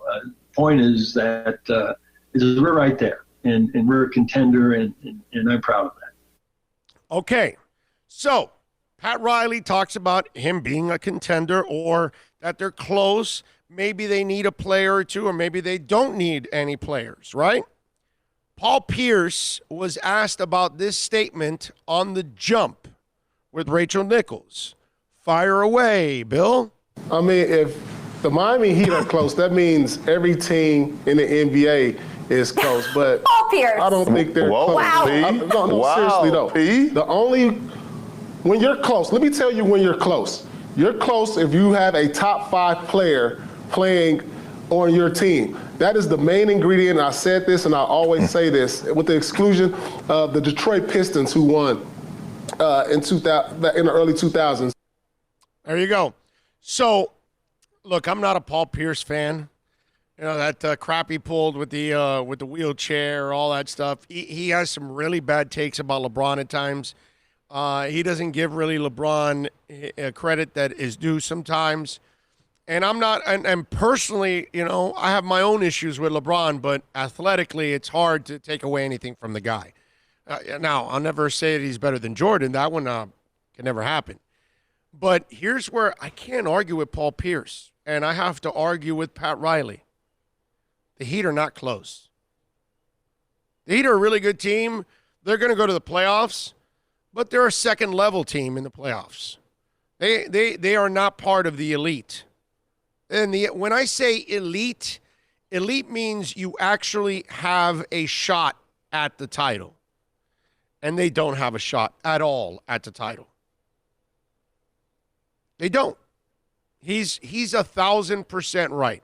And look, lately, Pat Riley made some bad decisions and had terrible vision with Hassan Whiteside and James Johnson and all of that. They've done an awesome job of bouncing back from all those terrible decisions, and they have found themselves some really good young guys, okay? Duncan Robinson has turned into one of the 3 best three-point shooters in the NBA. There's no doubt in my mind about that. Tyler Hero's growing into a young player that is fearless in moments, can shoot the hell out of the ball. Obviously, both players, Duncan and Tyler, still need a lot to improve on the defensive end. But, again, you got to love those picks. Kendrick Nunn has been a terrific find, and Bam Adebayo has developed into an all-star caliber player, and not an elite player, but an all-star player. And Jimmy Butler is an all-star player, not a superstar. And they don't have enough. Having said everything that I just said, they got a good team. They don't have a great team. We've seen great, and when you have Wade, Shaq, and even Alonzo, who was a great player, but after the kidney ailment, okay, you still knew there was a great player in that body and a great mind. Physically, he wasn't going to be able to hold up to play at a great level, but you knew he was going to have his moments, and sure enough, he did throughout that series, right? And UD was close to an all-star level player. He wasn't an all-star, but he was close to it and helped you out in defending Dirk and all of that. You don't have anybody like UD right now on that team. You don't have Wade on this team right now. You don't even have Shaq. You don't have a superstar. You don't have 2 superstars. Do you agree with Paul Pierce's assessment that you need to have a top animal? You got to have a badass. Yeah, you got to have a badass. Yep. Yes, I totally agree with it. Go-to guy that, like, when the chips are down, he's the one that picks you up. He's the one that makes the shot. He makes the pass. He makes the rebound, whatever it is. And that's not Jimmy Butler. It's not. It's not Jimmy Butler. Hate to say it. And I wanted to talk about this a little bit, and I don't want to get to the extreme where it sounds like I'm slamming Pat Riley, because Pat is just being the ultimate optimist throughout all of this, and he's not going to be a realist at this point in time when you haven't even finished this season. He can't come out and say, well, we've built a pretty good team, and these guys, maybe they'll make a little noise in the playoffs. He can't dismiss them to that extent because that's his team. But I hope deep down inside what he said publicly is not really what he believes, because it's not even accurate. It's not close. You're not close. And hell's to the you need a superstar. Okay? And I've been saying that since they acquired Jimmy Butler. I said this move means nothing unless you add a superstar next to Jimmy Butler. Because Jimmy Butler is not a number one. He's been fantastic with Miami. He's been a great leader for them to help bring along the young guys. He is willing to take a back seat, all of those things to elevate others. He has been a superstar in the leadership category for these young players. That's the way I would phrase Jimmy. But his talent, his basketball level is not superstar. And so I hope Pat Riley doesn't believe what he's telling us. I hope he's just telling us publicly a PR type thing more than anything else. Right? Because there is no way in your right mind you actually think this team is close to a title. You keep this team together just the way it is, you will never win a title. You'll never get to a title game. You'll never be a title contender. This team will never get to that point. They have to add that other piece. Unless you tell me that Tyler Hero is going to become a superstar, or Duncan Robinson or Kendrick Nunn. And I love all three, but I haven't seen superstar in those guys yet. I was just about to say, what if these guys develop like Bam has? We see Bam developing if Hero and Nunn can continue and get where like Bam is. Do you see superstar? On his way. Okay. You know what, Hero? Hero? Answer this question. When you watch John Morant, do you see superstar? Yeah. That's all you need to know. Just got out of college. That's all you need to know. That's it. When you watch him, boom. There's no question. Like you know, the Hall of Fame question. There's no question. It's yes. You look at him and Right. you just say, okay, he's just green. He's just young right now, but holy crap. This guy's got the it. He's carrying a team. He's leading a team as a baby. Already. Right. Yeah. That's a superstar. Hero does it on nights, but not every night. And he's not going to carry a team either. He's not going to just, And back in the day, you remember. Like John Morant comes down and everybody knows that you have to stop him to stop that team because he's the guy that makes he's the straw that stirs the drink, to use a stupid cliche. Back in the day, going way back, we used to say, does that guy show up every night? That's the difference between a superstar and an all-star. You look at Zion and look, you see superstar. Yeah, as long as he can stay healthy, but you look at him and you say, oh, that's a superstar player if he, continues to progress.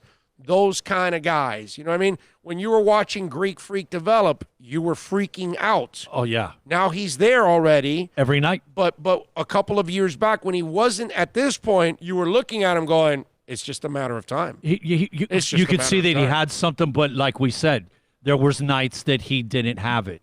And that's where you become a superstar.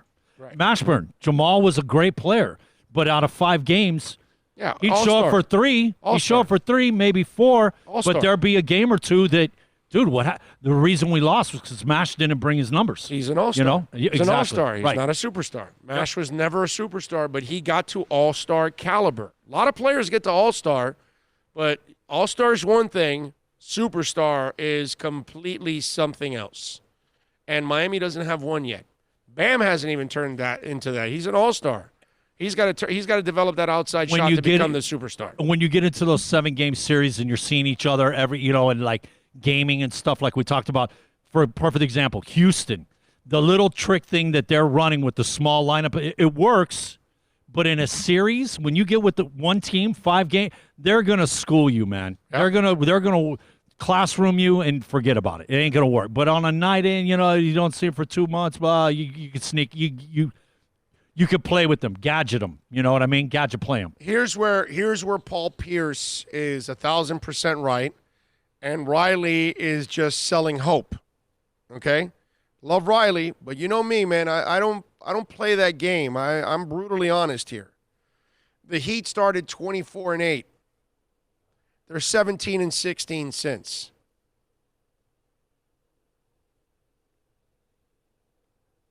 You know what I mean, dude? That harsh reality is like a gut punch, man. Don't tell me you're close, bro.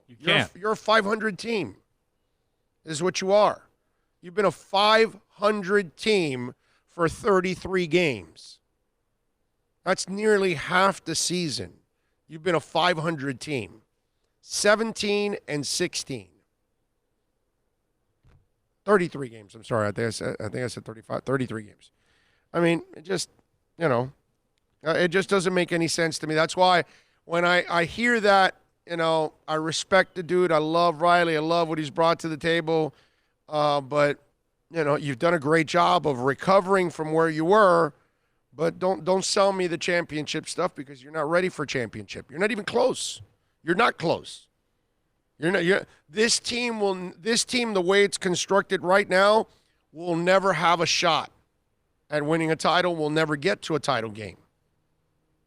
They're going to need so many people to go down and get injured in front of them. How the hell are they going to pass Milwaukee, bro? Seriously. How? Why? Because they beat them during the regular season? Come on, man. You falling for the banana in the tailpipe? Let's go. I mean, any team on a given night could be beaten, but when you get locked into a series with them, mano, it's a different. That's why you need that superstar in those series that is your go-to guy that, yeah, he could be the difference in this game and take it over like Michael used to. That's a perfect example. He used to take – the ball went through Michael the last 5 minutes of the game, almost every game. Right. There was, still to be determined. And, yeah, Michael touched the ball the last 5 minutes of every game, and that's be it a pass or what he did shooting or took the charge, or the foul, the steal, whatever it was. Those last 5 minutes of the fourth quarter, those were Michael Jordan's. That's the difference between him and LeBron. Because LeBron could do – he could play 1 through 5 offensively and defensively. Michael could not go play center. He couldn't be like Magic Johnson. He couldn't be like LeBron playing center, okay, and go down to the point. The thing about it is that is the difference between Michael and everybody else. Michael was not going to lose. That's it. Right. That's it. All right. If you want to get in, 786-322-1105. If you want to get in on the accidentlawfirm.com text line, let's do this. Let's take a quick break. It's 12:30. Back with more, coming to you live from Craig Zinn's Acura Pembroke Pines, where folks right now they're giving you $750 off for military folks out there. First responders, $750 off. Graduates, $500 off. So come on down to 15601 Pines Boulevard, just off of I-75 in Pines.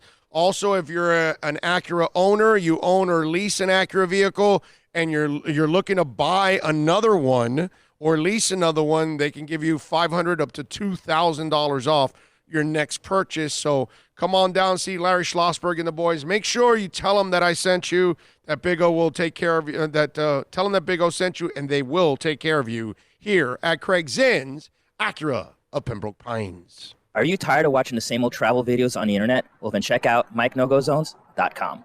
A travel documentary that's breaking barriers. I go to the places that the media tells you to fear, where no one else dares to go. Baltimore, Opelika, South Side of Chicago, and more. Go to MikeNoGoZones.com. It's a buyer's market at Toyota of Hollywood. Over 1,500 Toyotas on the ground, and truckloads just keep on coming. Now pay up to 50% less. 2020 Camry, not $29,000, $17,775. 2020 Corolla, not $22,000, $13,775. Buy a new 2020 Toyota with 0 down and 0% financing, or we'll make your payments till 2021 at Toyota of Hollywood, the #1 volume Toyota dealer on 441 between Hollywood Boulevard and Sheridan Street. No one expects to get into a crash, but I expect you to go to accidentlawfirm.com if you do. Make sure when hiring a driver, you go through a rideshare app so that you can be covered by the insurance, which can be up to $1 million whether you're a passenger or a driver. In other words, don't try to save a few bucks by paying cash instead of going through the app. I'm attorney Bobby Nunez from Nunez Law in Miami, and we're here to help you through the process. Go to accidentlawfirm.com for a free consultation from me, Bobby Nunez. That's accidentlawfirm.com. It's a buyer's market at Toyota of Hollywood. Over 1,500 Toyotas on the ground, and truckloads just keep on coming. Now pay up to 50% less. 2020 Camry, not $29,000, $17,775. 2020 Corolla, not $22,000, $13,775. Buy a new 2020 Toyota with 0 down and 0% financing, or we'll make your payments till 2021 at Toyota of Hollywood, the #1 volume Toyota dealer on 441 between Hollywood Boulevard and Sheridan Street.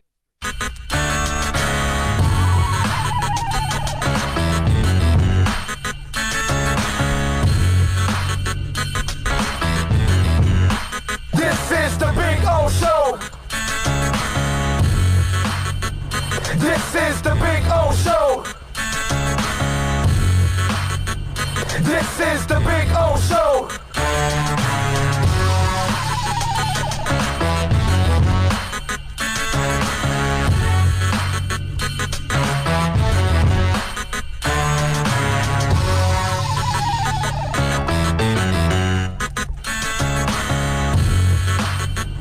This is the Big O Show.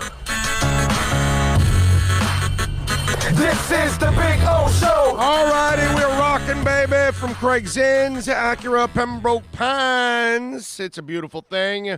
If you want to get in, 786-322-1105. That's 786-322-1105. FinFan70 chiming in on the super chat.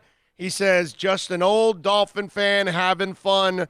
Appreciate you all, FinFan70 out there. Thank you, sir. Appreciate you supporting the show. Bill and I thank you so much, as always. Big O, what about the Detroit Pistons? They won it all with 4 stars. Yep, they did back in the day. That was one of those freakish things. But again, you would need one, and Miami doesn't play the defense that Pistons team is playing, and they probably still had more top-level players than Miami does, more hard-line players than Miami does right now. And it was a team that, again, was willing to play defense. So, yeah, it was freakish. They kind of – but they're like one of the few teams. So it's an outlier. That's the that's the problem with that example. It's an outlier. There's nothing else. You know what it was? Remember what I told you guys before about football and the quarterback, right? And I told you that you don't have to kill yourself to get the quarterback. Build the team up first so you can make the quarterback's job easier. And we've watched Peyton Manning, who couldn't throw past 10 yards, win a Super Bowl. We watched Ryan Tannehill this past playoffs throw for 70 yards a game in advance every week because the line and the running game and the defense were so dominant, it made his job a lot easier. We saw Nick Foles win a Super Bowl, and he's a jag at quarterback. I mean, we've watched all kinds of players like that. You know what I mean? So that's why when I look at this situation, it's what were you going to say? Remember, look, the Celtic teams, you remember the starting 5 would play 42, 44 minutes. Remember? The starting 5 would play 40, 42. Yeah. Detroit was the team that kind of changed it. It had to be a team. You had to go 9, 10 deep, and they would run you out. I mean, imagine they had Lambeer and Mahorn, and then would put in Sally and Rodman. No, but you're talking about – that's not the Detroit Pistons he's talking about, bro. Oh, he's talking about the second group. He's talking about Richard Hamilton and those guys. And what's his name? Larry Prince. Larry Brown winning the coach. The long arms. Yes. You know what that team was? Oh, that team had they were long. They all were long, man. The problem is, you know where that one had a lot of all-stars on it, actually. Because there were several players that were on All-Stars. Their wingspans, man. I remember they had 6'7" guys that had wingspans that were like 6'11". Yeah. And they covered a lot of space on the floor. So the problem is that Pistons thing is an outlier, so it's a terrible example because it only happened once. Whereas I can tell you in football, in the last 20 years, Trent Dilfer won a title. Oh, was it maybe a Brad contributing Johnson factor? won a title. Was a contributing factor to that Pistons teams, the setup of other teams, and not having, you know what I mean? That because of the way other teams were set up. No, they were just it was just a well-balanced team. They were really good, well coached. But they had definitely, obviously, it's Larry. but what's it called? They had a bunch of guys that had played in all-star games. So they had guys that reached a pretty nice pinnacle in their career. Several guys. Whereas seasoned and ready for like a championship run. Yeah, they've been there. Miami has 2, and one that just barely got there now in Bam. You know what I mean? So that's why it's not a good example to use the Pistons because that just doesn't happen. It's not normal. Big O talking about the Heat, and all I hear is the teacher from the Peanuts, wop, wop, wop. I understand he's got diversity, though. Yeah, no, hey, man, they've bounced back from that crappiness that they were in, but they're not close to a title yet. Anyone remember sitting on those wooden benches at St. Thomas U watching Dolphin practices 5 yards from the sidelines? Yes, many of us do. Maybe even FinFan70 can remember that if he was around for those. Let's see. Scott Jackson. Vinny the Microwave Johnson was a scoring machine. Yes, but that was that Pistons team was a great Pistons team. Okay, that's not the Pistons team we're talking about. That is not the one. That's not a good example. The other one is the one that is the complete outlier to that. Let's see. Alex says John Morant is special. Well, you can tell that right away. Detroit Pistons, let's see where are we at here. Yeah, that's the same one. Pat got another superstar move in him. Trust in Pat. Okay, well, I'm with you. I do trust Pat Riley, but I got to see that other superstar. Who's it going to be? Is it going to be Bradley Beal? Is that the superstar we're talking about now? Is that the guy? I don't know. Music-wise, just to give you guys a little heads up, for those of you that want to stream a little bit and get entertained, you know I love watching some concerts. Man, I watched so much good music last night. It was just on and on and on. It was fantastic. But anyway, here you go. Today, John Legend at 7 o'clock tonight will be streaming.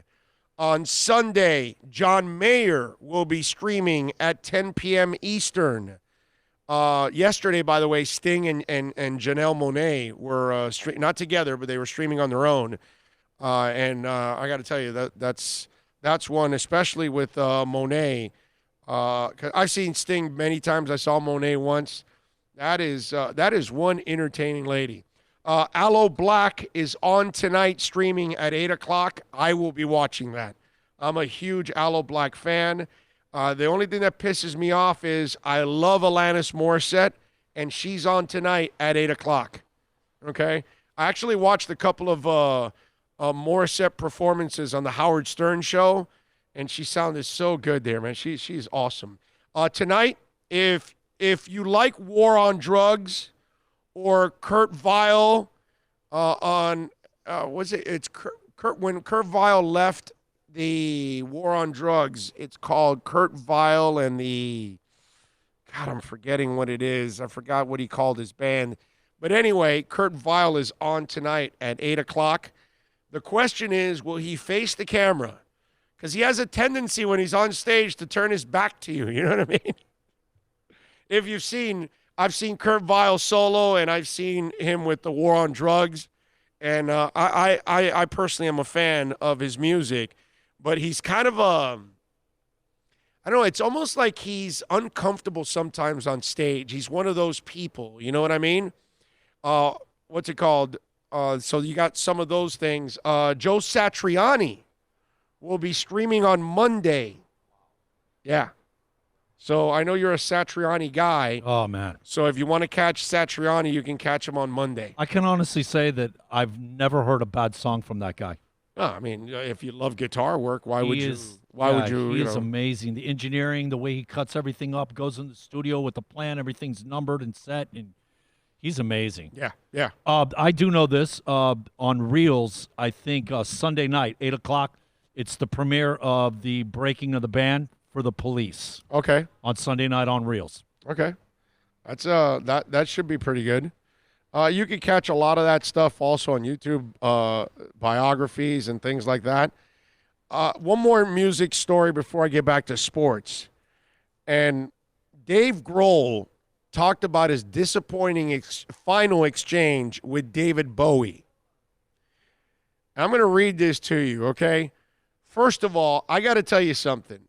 Dave Grohl, to me, okay, and I think to a lot of people, he looks like one of the coolest dudes ever on the planet.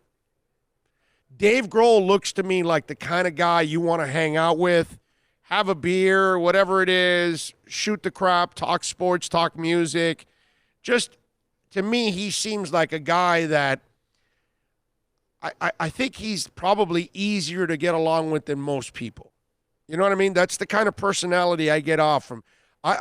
When I see Dave Grohl and all the things he does, I just see like good person in him constantly, right? So, he has an exchange with David Bowie. Long before the two rockers met and worked together, Grohl, already a diehard Bowie fan, as he grew up in Virginia, like most red-blooded rock musicians, David Bowie provided something, of a soundtrack to my life, he says. His first live album, Dave Live, was on regular rotation in my living room when I was a kid, and his classic track, Suffocate City, was quite the hit at the backyard parties I played with my nerdy high school band in the early 80s. A few years after Grohl and Nirvana included Bowie's 1970 track, The Man Who Sold the World, during their 93 appearance on MTV Unplugged, the guitarist saw the music icon in person for the first time And when the Foo Fighters were on the bill at a festival in Europe, the two would meet and perform together at Bowie's 50th birthday concert at MSG in 97. I remember glancing over mid-performance to see his iconic eyes, and the crowd roared, and they were looking right into mine, Grohl writes. Gives me chills still to this day. Grohl would soon cross paths with David again in a recording studio session for a project by the singer's guitar player, Reeves Gabrels, before he took the opportunity to approach Bowie to collaborate on a song for a major motion picture film soundtrack. When Bowie contacted Grohl by email to decline the offer, the guitarist thanked him for his consideration and left the door open, possibly working together in the future, which brought an immediate response from Bowie. Well, that's settled. Now, F off. Bowie told Dave Grohl to go F off, dude. Like, no, I don't want to work with you in the future. So Grohl says, frozen in my living room chair, my stomach dropped like a lead weight as I stared down at my laptop screen in horror. Fingers trembling above the cold keyboard. I read and reread those two sentences over and over again, praying that perhaps it was just some sort of typo, some kind of cruel autocorrect disaster. But it was no mistake. David Bowie had just told me to F off.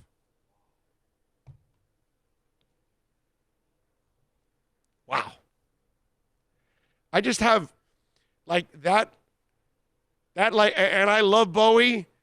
That kind of like gives me a little sad part about Bowie. Like, really, dude, you were that kind of a jerk to Dave Grohl? A guy that looks up to you, a guy that honors you, a guy that plays your music? Another rock star, by the way? You couldn't show him some common decency? Even string him along. Yeah, I look forward to it. We'll work together. And that's it. Send him the email back and then turn to your producer. Yeah, I'll never work with that effing guy again. Like, wow. I read that story and think about that, man. If you're Dave Grohl and a guy like that does that to you, it doesn't affect your career. It doesn't affect how people think about you because most people won't even know about it or care about it.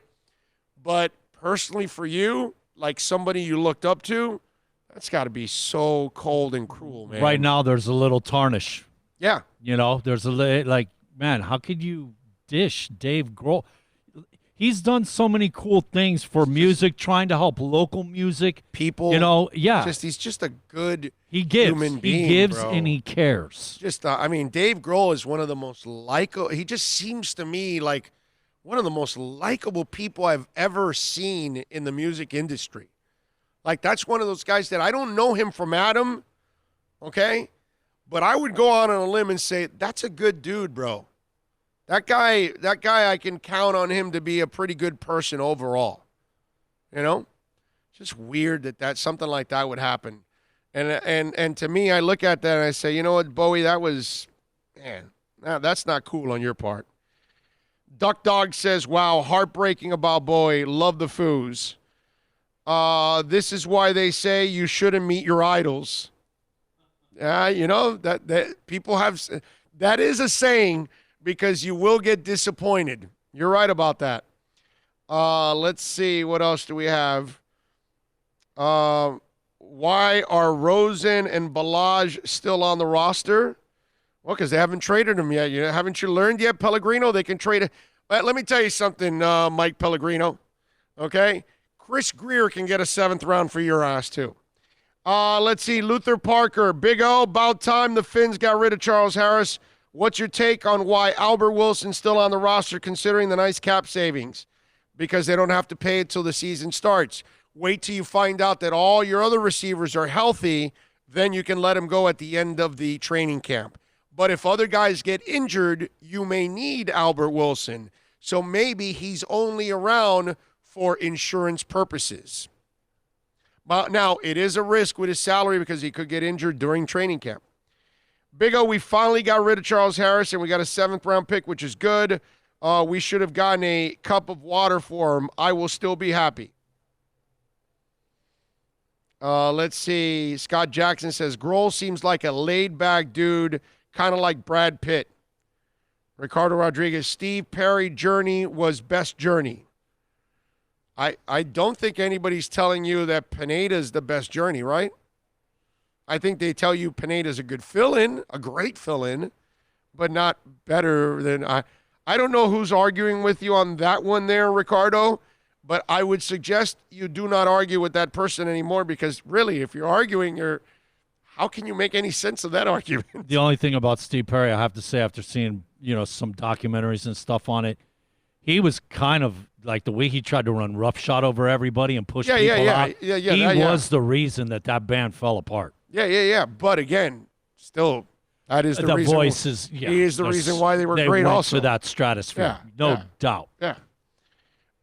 Sneak Attack 305 says between Tyler Duncan and Kendrick, who do you think develops the most potentially out of those three? Tyler Duncan and Kendrick. That's a great question, man. I'm going to go Tyler. Because I think Tyler's hungry enough that he'll bulk up and he'll learn how to play better defense. And that shooting stroke is so natural. You know what I mean? I need to see the defense, the rebounding, all of that develop from Duncan overall. Nunn, I think, has been fantastic, but I don't know if he's going to be an efficient shooter for the rest of his career. A scorer, yes. Efficient shooter, that's a whole different ballgame. Steve LaFrance says, that's like Marino telling me I suck at throwing a football. Well, are you sure about that, Stephen LaFrance? Are you as good throwing a football as Dave Grohl is playing rock and roll? Think about that, okay? Dave Grohl is in the Hall of Fame with Nirvana. And eventually he'll get there with the Foo Fighters because they're doing enough to go into the Hall of Fame. He'll be in there with two bands. So, Dave Grohl is elite at what he does. I don't think, Steve LaFrance, you are elite at throwing a football because you would have been in the NFL. If you're old, we would have known that you were in the NFL, and you would have a bust in Canton. So if Marino told me I suck throwing the football, I would look at him and say, Dan, you're right, bro. You know what I'm saying? But because, if Dan says... Dan, thank you for at least watching me throw a football. Exactly. That's it. That would be just enough. That's it. In fact, if I threw the ball to Dan and he threw it back to me, I'm done. You'd walk away with the ball, put it on a mantle. I caught this ball from Dan Marino. That's it. You don't even need it signed. It's over. You know what I'm saying? So, I don't know, LaFrance. I some tells me that was not the right example you used there. Okay? You've got to be elite at something else. It's not throwing the football. Whatever it is that you're elite at, then find somebody in that genre, and then that's what we're talking about. Okay? But, I'm sitting here thinking about it, though. Maybe he caught Dave on a bad day. You mean? And he was sick. We know he was sick. He had issues. I don't know. Maybe it was just you know what I mean? And it came across to him at the wrong time, and he kind of just reacted, not even per se thinking about it. That's a total dick move. I know, but I'm like a total trying dick to move. find a reason why Bowie would be that much of a just jackass. A dick. Total dick. Seriously. Come on, bro. Did you have to do that? The way it would just like that, you know what I'm thinking of? You remember the skit on SNL? What's his name plays Sinatra? And he just like all the people cut. Yeah, cut it. It's a great get out of my face. Who the hell are you? And it's Bono. Who the hell? It's like just that. Not even acknowledging the person, not even knowing who you like, and not caring. Right. No, I got you. No doubt. All right, 786-322-1105 on the accidentlawfirm.com text line. Let me do that here before we go to the top of the hour. Let's go to the accidentlawfirm.com text line because that thing is always rocking. Big O, good morning. Small detail, the sponsor info box constantly blocks your T-shirts. Miami has the Dolphins, the greatest football team, James in the DR. Well, today I see what you're saying. Okay. Yeah. Well, today I'm wearing them Evils is what I'm wearing today. A young band. If you want to check them out, check them out. I'm adjusting the camera a little bit and like putting the top right over your head. Oh, you can't. You're not centered. Well, I can move it. Remember, I can move it up and down, but then it goes north-south. It just opens up. But if you put it on top of my head, that's actually a really cool idea. Yeah, but the thing is, it'll look cuts. weird. Yeah, I try to keep it centered. You in the dead center of there you the go. shot. There you go. You just switched it up. There you go. How about that? There. Whoa, the whole logo and everything. Do we want to hold it where it's at? That's fine there. I'm good with it. This last one here. There you go. Now you got my Them Evils. Let me open it up a little more. There you got my Them Evils shirt. There you go. Check it out. Check it out, baby. That's the one with the girl with the whole. No, these are three guys. I'm sorry. These are three guys. What's the one I'm thinking of that opened for Disturbed? In fact, the bassist for Black Moods told me that he's friends with the lead singer of Them Evils. Yeah. It's a guy. Is it Jordan? Jason? Jordan's the bassist. Okay, that's it. Yep. So, I love Them Evils, man. Check them out. They're actually pretty good. Mike in Phoenix says, Big O, I've had discussions with Dolph fans about Harris, and they feel he could set the edge better than anybody we've had and always being double-teamed. Thoughts? No, I don't think that Harris has proven to do that. They've tried the most they can with him, man. You had to move on. The fact they got anything, my brother, is awesome, Mike. I stand with you and feel once they get O-lineman and get their hands on him, he was done. Wish him the best in Atlanta, but glad he's gone. They had to move on. It was time. But I'm just glad they were able to get something for him. Most NFL teams have 2 QBs on a team. If Tua's healthy, how many QBs would you like the Dolphins to keep year in and year out? 3.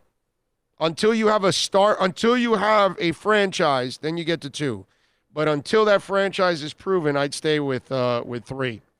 Bowie was sick. When old people get sick, sometimes their mind isn't right. Give them a break. Steve Perry is a dick. I met Neil Sean at a name shown in the 80s. He's a duck also. Okay. Well, I know Sean has not been known as the nicest character at times. But still, it's just kind of weird. And I don't know how sick he was then, if he was. I don't know how long ago this was because it doesn't really say exactly the year. It might have been 10 years ago. Who knows? Let's see what we have here. Oh, you know what? I'm sorry. Let's do this. Let's take a quick break. We'll come back on the other side. We're out here, by the way, at Craig Zinn's, Acura of Pembroke Pines, folks. And let me tell you, if you're a military veteran, $750 off. If you're a first responder, $750 off.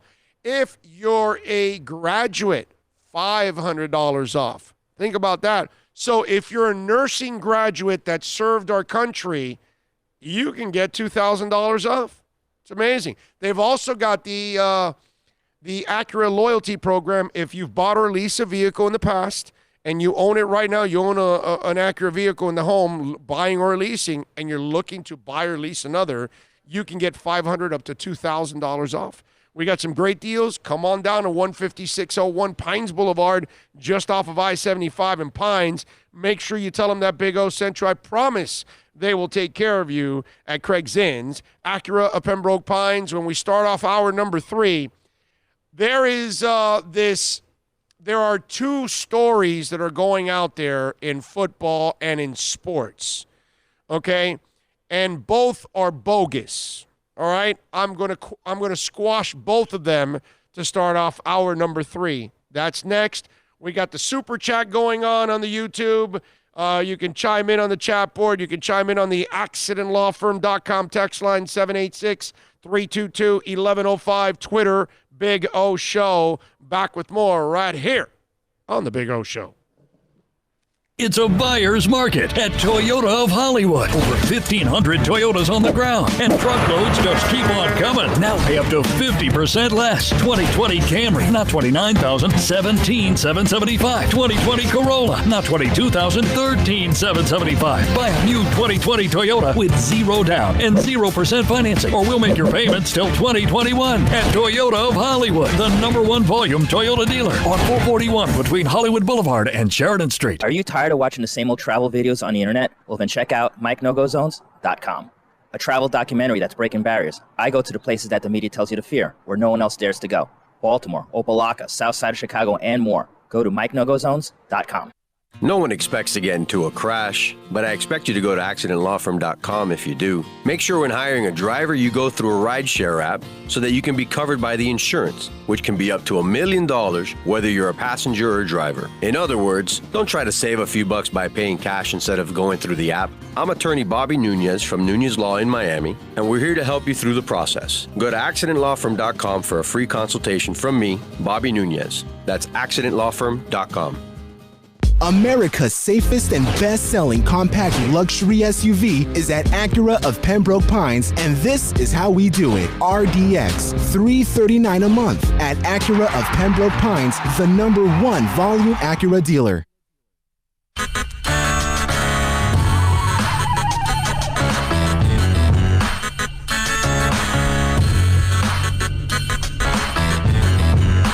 This is the Big O Show. This is the Big O Show. This is the Big O Show.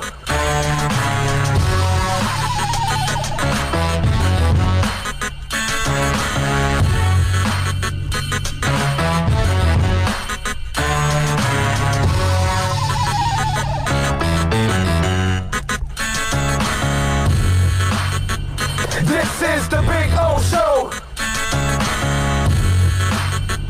This is the Big O Show. Final hour of the program. You got some questions, send them in on the YouTube channel there, on the Super Chat. Of course, you can reach out to us on Twitter at Big O Show. As always, many ways to reach out to us. Can I do something? Because I just think it's ridiculous that people start doing this. And it pisses me off because when we're all on an even level playing field, we start with this crap. And I think sometimes it starts with people that maybe their teams, they know they're not in it already. But there's this thing out there like, well, will the season have an asterisk? Because if you win on a shortened season, should you get the credit?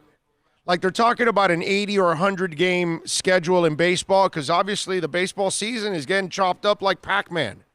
And they've got winter on the back end. They can't play in snow, right? So now they're talking about a shortened baseball season. So people are talking about like, oh, should there be an asterisk? Because they did that to San Antonio. When the Spurs won it one year, I think it was 55 or 60 games they played.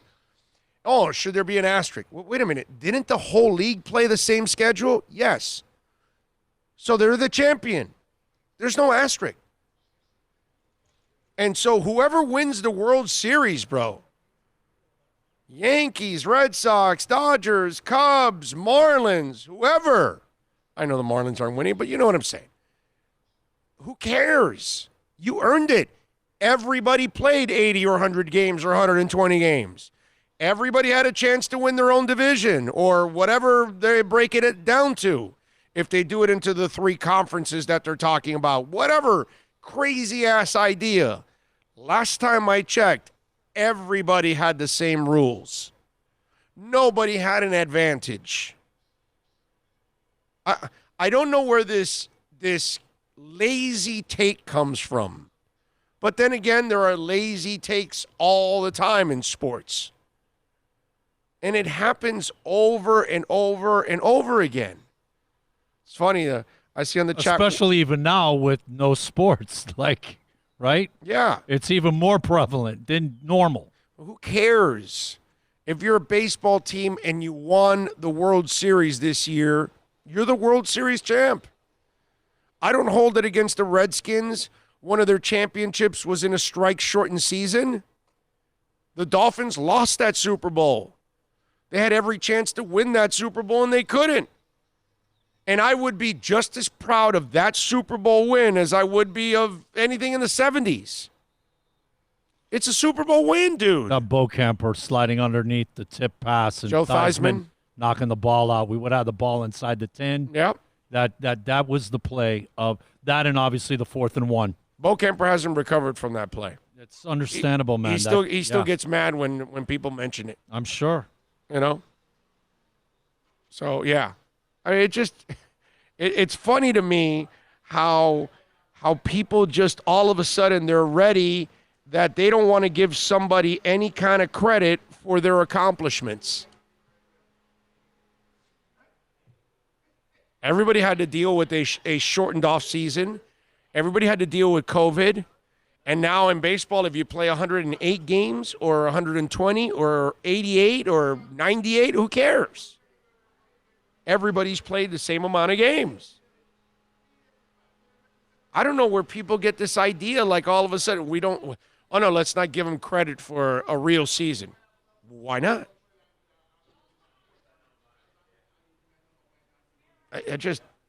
I really don't understand. You know what? Better to do that, than do 94 and get into the season and have guys about to break the 61 home run record and Montreal doing so well, all that, and then in the season without an ending, right? Okay. It would be better to have a shortened season and finish the season, have a World Series winner than that 94 season, get into it and get in the middle and go, okay, that's it, we're on strike, it's over. Yeah, no, I'm with you. On the super chat, Julius 305 is saying, your thoughts on Corey Davis. Great show as always. Did I miss something? Let me see. Corey Davis. Titans decline Corey Davis, 5th-year option, former number 5 overall pick to be a free agent in 2021. Well, he's been a monster disappointment, my man. So he hasn't been able to do anything. I mean, are you saying it like you want it for a Dolphin option? I don't know. I don't know if he's a Dolphin option. I mean, he's been a disappointment over there. Is that a guy that you can bring on your roster to give him a tryout? Sure.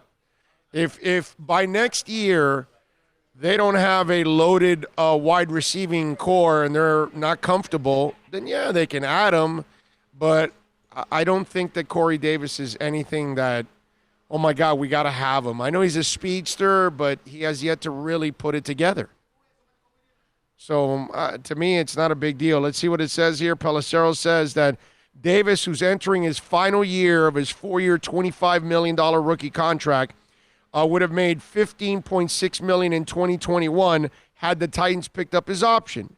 In 3 seasons with the Titans, a 6'3", 209-pounder has caught 142 passes for 1,867 yards and 13 touchdowns in 3 years. That's terrible.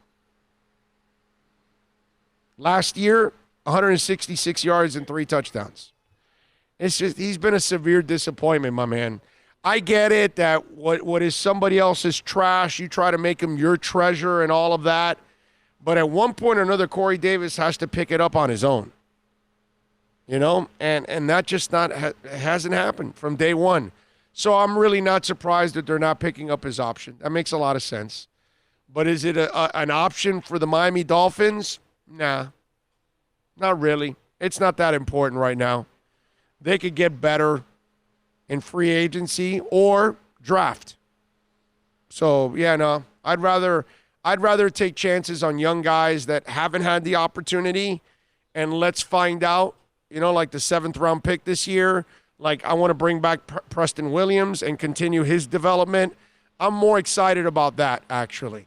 I'm actually more excited about the few games I saw in Preston Williams than Corey Davis's entire 3-year career so far in the NFL. How about that?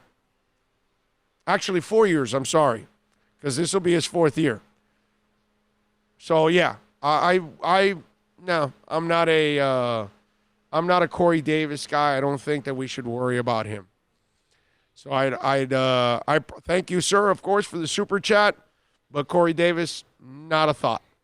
Abel Rodriguez, the only asterisk should be for the Houston cheating Astros World Series. Now that, my friend, I could go with that. Steve Neal says, nah, we don't need Davis. Gives us an undrafted receiver. Let's see. Dolphins will get their LT and right T, whichever the case may be. Okay. Scott Jackson says Deion Jordan was picked higher and worse than Harris. And Deion Jordan got higher than Harris, too. I just wanted to state that. I mean, it wasn't that he was just picked higher than Harris. He got higher than Harris. Often. In fact, too often for the Dolphins' liking. Okay? So let's just point out and let's be accurate on Deion Jordan there. Let's give the man credit when credit is due. Deion Jordan knows how to get high. Not just in the draft. 786-322-1105 if you want to get in on the accidentlawfirm.com text line. You can also reach out to us on Twitter. That's at Big O Show. Did you guys see how the NBA has the latest thing now where they are talking about possibly playing in Orlando in Disney World, right? And you know what stands out to me about all of this is that they don't know what the hell they're doing. And I'd rather the league come out and but you know what it is? I'll give you an example. It's the media creating something out of nothing to complain about, basically. Because they keep bothering people around the leagues, the different leagues. What's your plan? Well, no, I hear they're talking about this and they're talking about that. And then they blame the leagues for not necessarily having a plan. Well, it's hard to have a plan when you don't know what's going on yet. You don't know what states are open. You don't know where the coronavirus is completely killed off so you can then bring people over. You don't know how it's affecting the teams that are in states that have the coronavirus. There's a lot of things going on. There was something that I read yesterday, not to get into politics, but it was something that they were, somebody was complaining. Oh, I think they were talking about how they're building all of these ventilators and yet they're going to sit there. And it's like, now you're complaining that ventilators are going to sit there.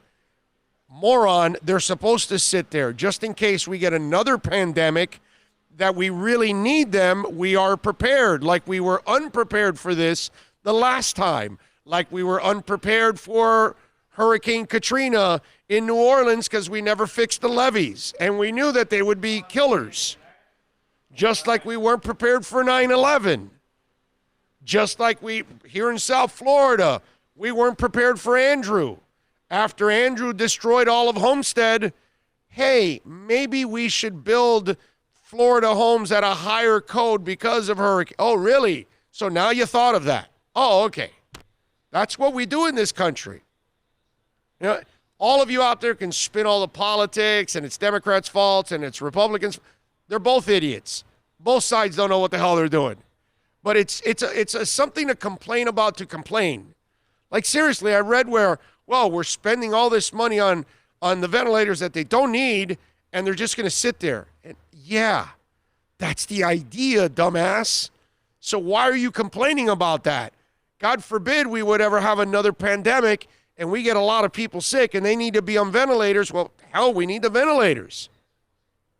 Have them ready for the next time. That's kind of what we should do. So you got people that complain about these leagues, and the problem is the leagues have no idea what they're doing. So now, you know how they talked about Vegas, right? Oh, we can put all the players in Vegas, and we'll play all of our games there. So now The NBA has long considered moving back the start of its season to December and running it through the summer. Now they may have a good reason to do so. Woj wrote an article published on Thursday. The NBA is working through all the different possibilities for the present and the future. Teams are hoping to resume the season in the near future. They have a possible plan in place at Disney World. One detail of note shared by Woj is that the league could push back the start of next season to December. In that scenario, the playoffs would run through July or August. The CEO of the Hawks said MIT Sloan Sports Analytics Conference in March that he wanted to push the NBA calendar back 2 months. The thinking was that the beginning of the season in December rather than October would allow the NBA to compete less with football and more with baseball and therefore boost ratings, which is true, by the way. I've got more on that, and I'll share it with you in a second. But I'm also, you know me, man. I look deeper into these stories, right? So listen to this, Bill. They're talking about playing in Vegas. I know you got to go to the bathroom. Hold it on a second. They're talking about playing in Vegas, right? Now they moved it out, and now they're talking about Disney, right? No, wait a minute. Why do you think they brought up Disney? ABC spends a lot of money. That's why I think they brought up Disney. It's because ABC, bro. ABC, ESPN, Disney, they're all the same thing. They're all losing money in all of this. So is there a way that we can make money back somehow and this and that? You keep your teams and your players in our hotels. You pay us hotel fees, all that stuff. We get the exposure of the games on ABC, ESPN, Disney. I mean, Vegas, you can't control it. Vegas is Vegas. And players can get in trouble left and right in Vegas. In Disney, players can't get in trouble. It's hard. Well, you can get in trouble anywhere. But it's going to be a little harder in Mickeyville than in Vegas. Okay? But what I love is, let's pick on these people because they don't have a plan. Like we're all smarter than they are. At this point in time, it's hard for anybody to have a plan because we haven't controlled the virus yet. And it's still prevalent in some parts of our country in a really bad way still. So it's not, you won't be able to open the whole country at the same time. So it's going to affect different things. And you have to take all of that into account that people don't. But I love in this society, we find a way to complain about anything and everything just to complain about it. And the funny part is everybody's throwing out a different plan every week for baseball, for basketball. Hockey was in the Dakotas, right? I don't know what they're going to do now. And let me tell you something. There's a flip side to all of this, okay? The NBA, if they push their schedule back to December, which would be genius, really, because I'm a geek, right? So I pay attention to the NBA from the get-go. I'm watching Summer League. All right, that's the kind of loser I am. All right? But I know most people aren't losers like I am. All right? I love sports so much. I watch the Summer League. I watch the preseason. I watch the regular season. I'm in a fantasy NBA draft every year. Been doing it for 20-plus years with the guys. So I'm geeky, okay? I love sports. I know most people don't do that. I know most people don't pay attention to basketball until January when football's over. So start your season on Christmas Day. That makes all the sense in the world. And on the backside, football's done. You're going to kill baseball in ratings. You are. But you know where it gets really interesting? Nobody talks about this. The MLS is going to be pissed about that. Do you know why? The MLS over the next couple of years is about to mollywop baseball. Because young people, they watch football, basketball, and soccer. They don't watch baseball. Young people. Old farts like me, we still watch baseball. I still like to watch baseball. Do I like it over football and basketball? Hells to the no. But if basketball runs into the summer, the MLS is not going to be happy about that because that's the sport that was going to now just absolutely bitch slap baseball over the next couple of years. Baseball's fans are dying because they're old. Young people are watching soccer. Young people are watching basketball. Those are the sports they love. Two most popular sports internationally, soccer, basketball.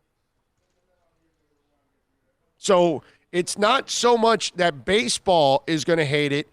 Baseball already is feeling the pinch coming from soccer. They're already feeling the pinch that their game is slow and boring. Young people have tuned them out. They live off of us. People my age and older is what they live off of. And if you're an MLS team, an MLS ownership group, and you hear basketball may start in late December and go into the summer, that's not good. That's not good. And baseball, oh my Lord. Think about it. You'll get to the summer and baseball is the third best option behind the NBA and MLS. That's where we're headed, folks. Okay? Those of you that are seam heads and you don't want to see it and you don't want to admit it, that's fine. I run into you all the time. And you think baseball is as mainstream as it used to be? Hell no, dude. Not even close. But I got to tell you that stuff there with the NBA, man, it's going to be crazy. All right, 786-322-1105 if you want to get in on the accidentlawfirm.com text line. That's 786-322-1105. Let's see what we got here. Why does O keep Bill off camera? Well, if I put Bill on camera, he would break the camera. There you go. Camera's expensive, man. You know? Trying to keep our equipment working. Exactly. Well, and if we put Bill on camera, it's not a good thing. I'm telling you. It's a scary thing. You guys are making all kinds of donations to the show on the Super Chat. I would be begging you for hundreds of dollars now after Bill broke the camera. Let's see. Thanks, all. Love you, man. Let's see. Scott Jackson, like me, he's probably got a face for radio. Exactly. Yep. Bill is just slightly uglier than I am. I love how O has Bill trained. Yep, we got him trained perfectly. Stay off camera. It's crazy to open anything. Try opening it at the end of the summer. You're right, Yuri. It's just a tough situation to be in right now for everybody, man. There is one situation, though, and this is the truth. Like the baseball purists, the NBA purists, Dr. Naismith created basketball during the winter to go into the gym with the peach basket and the whole, you know what I mean? It was done during the wintertime so they would be able to do something athletically, even though it was snowing outside. You know what I mean? Right. It kind of counters what basketball was created for, and you know how the purists are of a sport. Oh, how can you do that? You're taking away from the origin. Right. And smack. Get with the times, man. I know. I got you. You know, that makes sense. Hey, any chance they list Malcolm Perry as the emergency QB on the roster and use him as a jack-of-all-trades type of guy? It would be getting maximum use from a roster spot that's never used. Well, George, it really doesn't matter how they list him. They can list him as the running back, and he can still be a quarterback for you as a gimmick guy and all of that. So that really doesn't matter how they list him. It doesn't force you to play him only at a position that you list him, because Taysom Hill plays like 7 positions. You know what I mean? So that really doesn't matter. I think they're going to try all kinds of things with him, because that's where we're at in today's NFL. If you can have situational runners, you can have situational receivers, you can have situational quarterbacks like they have in New Orleans, like what they're doing in Philadelphia. Why do you think they drafted Jalen Hurts? You think Carson Wentz is going to play every single down? they're going to come up with some packages for Jalen Hurts because they feel that that's the – and plus, with Wentz being so injury-prone, some of those athletic plays where you want him out in the open field, maybe you'd rather have Jalen Hurts doing that instead of Carson Wentz so you don't put Carson at risk since you're paying him all that money. That's probably the way I would look at it. So it really doesn't matter what they label him. Leo says, we are a couple players away. We don't even have one player that smells what LBJ, Wade, or Bosch were. I agree, Leo. I agree.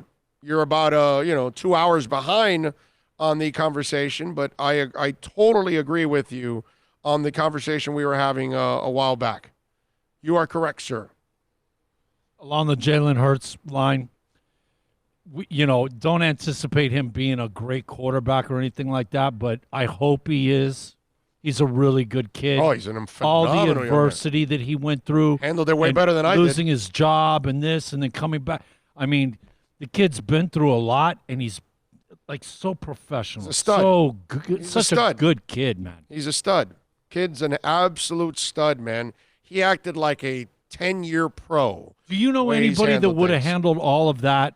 I know that. And performed when he got to Oklahoma all of it. Jalen Hurts is a better man than I am, bro. Yeah, man. I would have lost my crap. I'm telling you.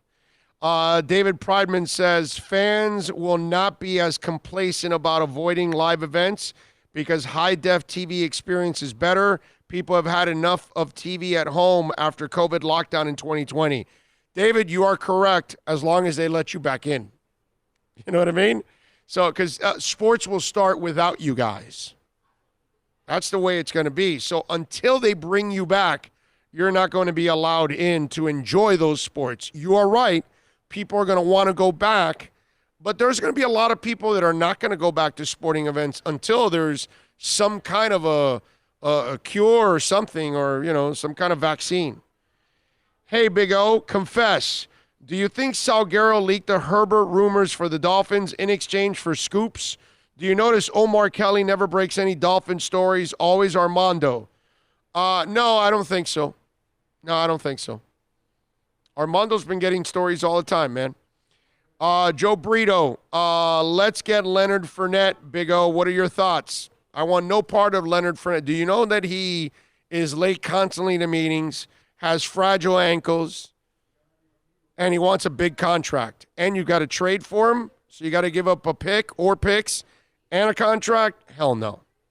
You can draft your own guy in the next year or two. They already have 2 backs right now. They're fine. Bromar says, Wentz gets injured just at the right time when they're in the thick of making the playoffs. Isn't it true? It's brutal. Yuri Nater chiming in on the Super Chat. Super Chat. He says, any chance of doing a fantasy football league? You know what, Yuri? Let's do one. Whenever football gets going, let's create a fantasy league on one of the deals, and we'll try to, I don't know how many teams will be allowed on it, but, yeah, we'll have a little fun with it. Why not? What's the one where everybody gets the cap one? Everybody gets, their millions of dollars, and you got to fill up your team, and that way don't know 50 or 60 people could play? I don't know, but find one. That's your job as a producer. Go find one. Alrighty then. Okay? Let's do that. So That's the only way. Bill is going to find one that we can get at least. You know the a format bunch I'm of people. talking about, the one we played sandbox. Dude, I know exactly what you're talking about. The basketball one do you play? Yeah. I know something like exactly that. what you're talking about. Yep. Yeah, do it, bro. Definitely. Find one for us that we can put as many people as possible. Exactly. Whatever you can do. 1,000. Yeah. A couple thousand, a few thousand. We'll fill it up, baby. We'll fill it up. Big O, would you do a fantasy football league? 100 to get in? 20? I don't want to do money. No. I'm not doing that. I'm not doing that. I can, you know what I can do is I can try to maybe get a sponsor involved and a prize or something like that.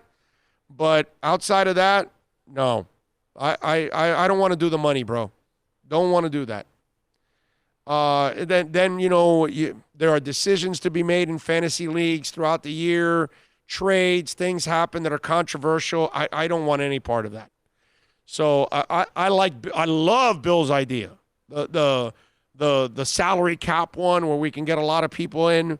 If we can do that, that'll be cool. I love that. And your basketball one where you buy the guy at $4 million, right? It becomes worth $7 million. You pick up $3 million. You're making money. You know, you see improvement. Your value is more than what you're spending. And right. I get what you're saying. Everybody can play, man. Right. That's the thing. Yeah. And for fun, and the thing that would be perfect, like you said, get a sponsor involved, get some prizes, T-shirts, whatever it is, something. You know, that'd be cool.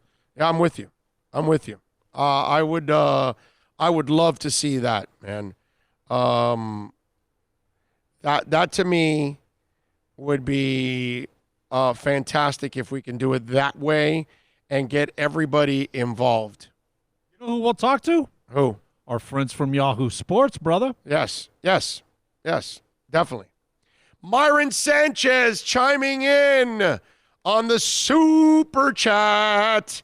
He says, U2, best band in the world. I can't argue with you. Myron. Take my hand.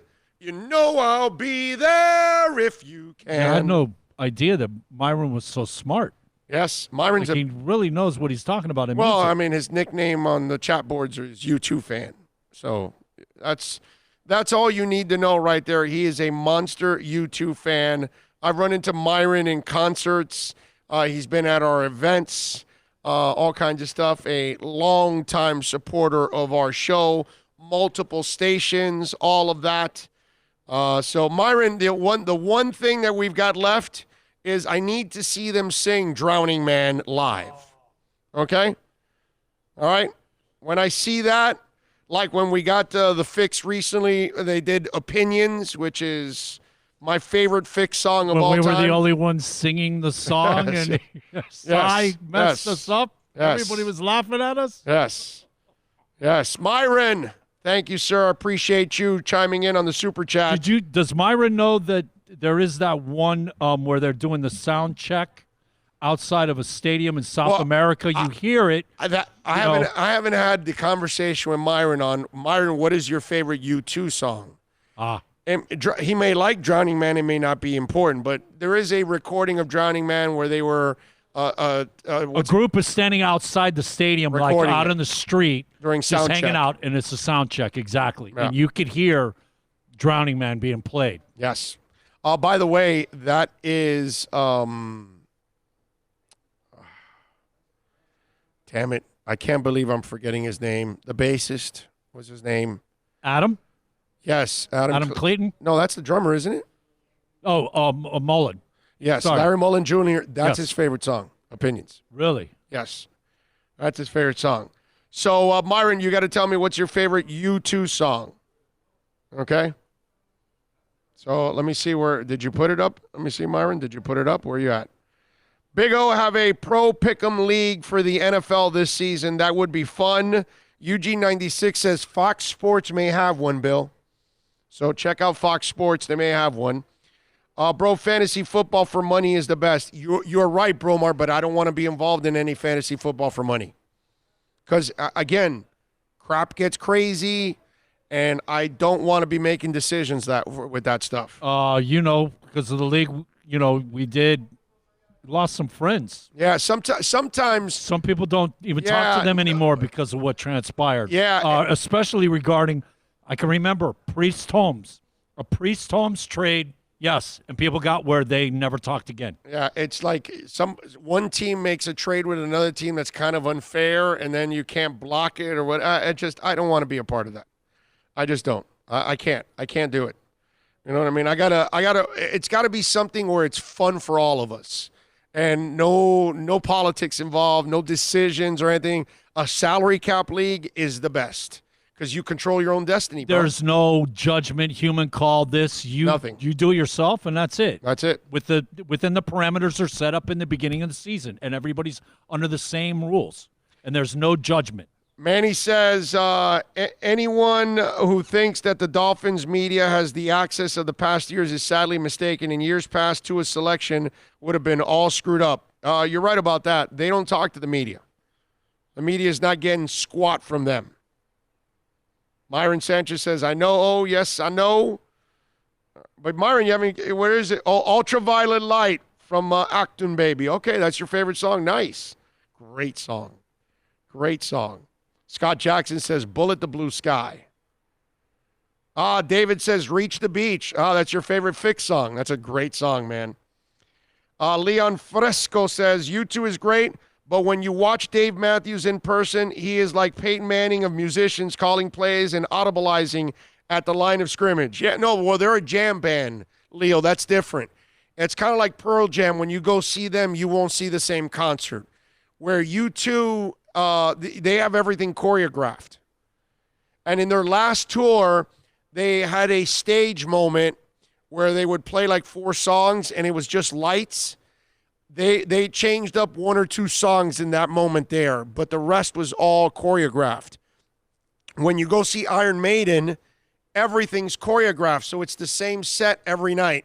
Whenever you see any band or entertainer, male or female, and everything's choreographed, they're going to have the same set list every night. You go see Beyonce, everything's choreographed. So it'll be the same set every night. You go see Justin Timberlake, everything's choreographed. So it'll be the same set every night. They're not really going to change it up. You go see The Cure, you go see Pearl Jam, they're going to change it up every night. And a lot. That's how it is. You go see certain bands, you go see Willie Nelson. He'll play whatever the hell he wants from night to night. You won't get the same concert. But it all depends on the artist, man. You know? And again, if it's all choreographed with the pictures and the lighting and all that goes with the song, they can't change it. They can't alter it. So they've got to get to, like, I love Iron Maiden. It's one of my favorite bands of all time. U2 and Iron Maiden are probably my favorite, like, right up there. And Maiden, one of the things that, the thing that pisses me off most about Iron Maiden is that they will play the exact same set for 2 straight years on their world tour. They will not change anything because it's choreographed from beginning to end. And so the 15, 16, 17 song set that they have, it'll be the exactly same set that you see in Miami or in Bosnia or in Italy or in Canada. Doesn't matter. And I'm not a big fan of that. And let me tell you something. What I would tell bands and artists all over is if you're anywhere for 2 nights, change the hell out of your set, man. The second night, half of that set, make it something else. I get it. There's a couple of songs that you've got to play no matter what, because that's a lot of people are going to see you play that 1 or 2 songs. And I get it. Those are your staples. Stick to your staples. That's fine. I get it. You got to play whatever, Sunday, Bloody Sunday, New Year's Day. Okay, fine. But on the next night, grab half of that set list and eliminate it and put in another set of music. Look, I don't need you to be like The Cure and Pearl Jam. They are the best. Nobody beats those guys because they get it. They change it up every night. And to me, that's how you're supposed to do it. Keep them guessing. That would be fantastic as a band. That's just, tips there for touring. All right, let me take a break here real quick, and we'll come back for the final stretch of the show. We'll take you till 2 o'clock. If you want to get in, super chat here on YouTube. You can send in your questions. Also on Twitter at Big O Show, on the accidentlawfirm.com text line 786-322-1105. Back with more right here on the Big O Show, live from Craig Zinn's Acura of Pembroke Pines. America's safest and best-selling compact luxury SUV is at Acura of Pembroke Pines, and this is how we do it. RDX, $339 a month at Acura of Pembroke Pines, the #1 volume Acura dealer. No one expects to get into a crash, but I expect you to go to asterisks if you do. Make sure when hiring a driver, you go through a rideshare app so that you can be covered by the insurance, which can be up to $1 million, whether you're a passenger or a driver. In other words, don't try to save a few bucks by paying cash instead of going through the app. I'm attorney Bobby Nunez from Nunez Law in Miami, and we're here to help you through the process. Go to accidentlawfirm.com for a free consultation from me, Bobby Nunez. That's accidentlawfirm.com. Are you tired of watching the same old travel videos on the internet? Well, then check out MikeNoGoZones.com, a travel documentary that's breaking barriers. I go to the places that the media tells you to fear, where no one else dares to go. Baltimore, Opelika, South Side of Chicago, and more. Go to MikeNoGoZones.com. It's a buyer's market at Toyota of Hollywood. Over 1,500 Toyotas on the ground, and truckloads just keep on coming. Now pay up to 50% less. 2020 Camry, not $29,000, $17,775. 2020 Corolla, not $22,000, $13,775. Buy a new 2020 Toyota with 0 down and 0% financing, or we'll make your payments till 2021. At Toyota of Hollywood, the #1 volume Toyota dealer on 441 between Hollywood Boulevard and Sheridan Street.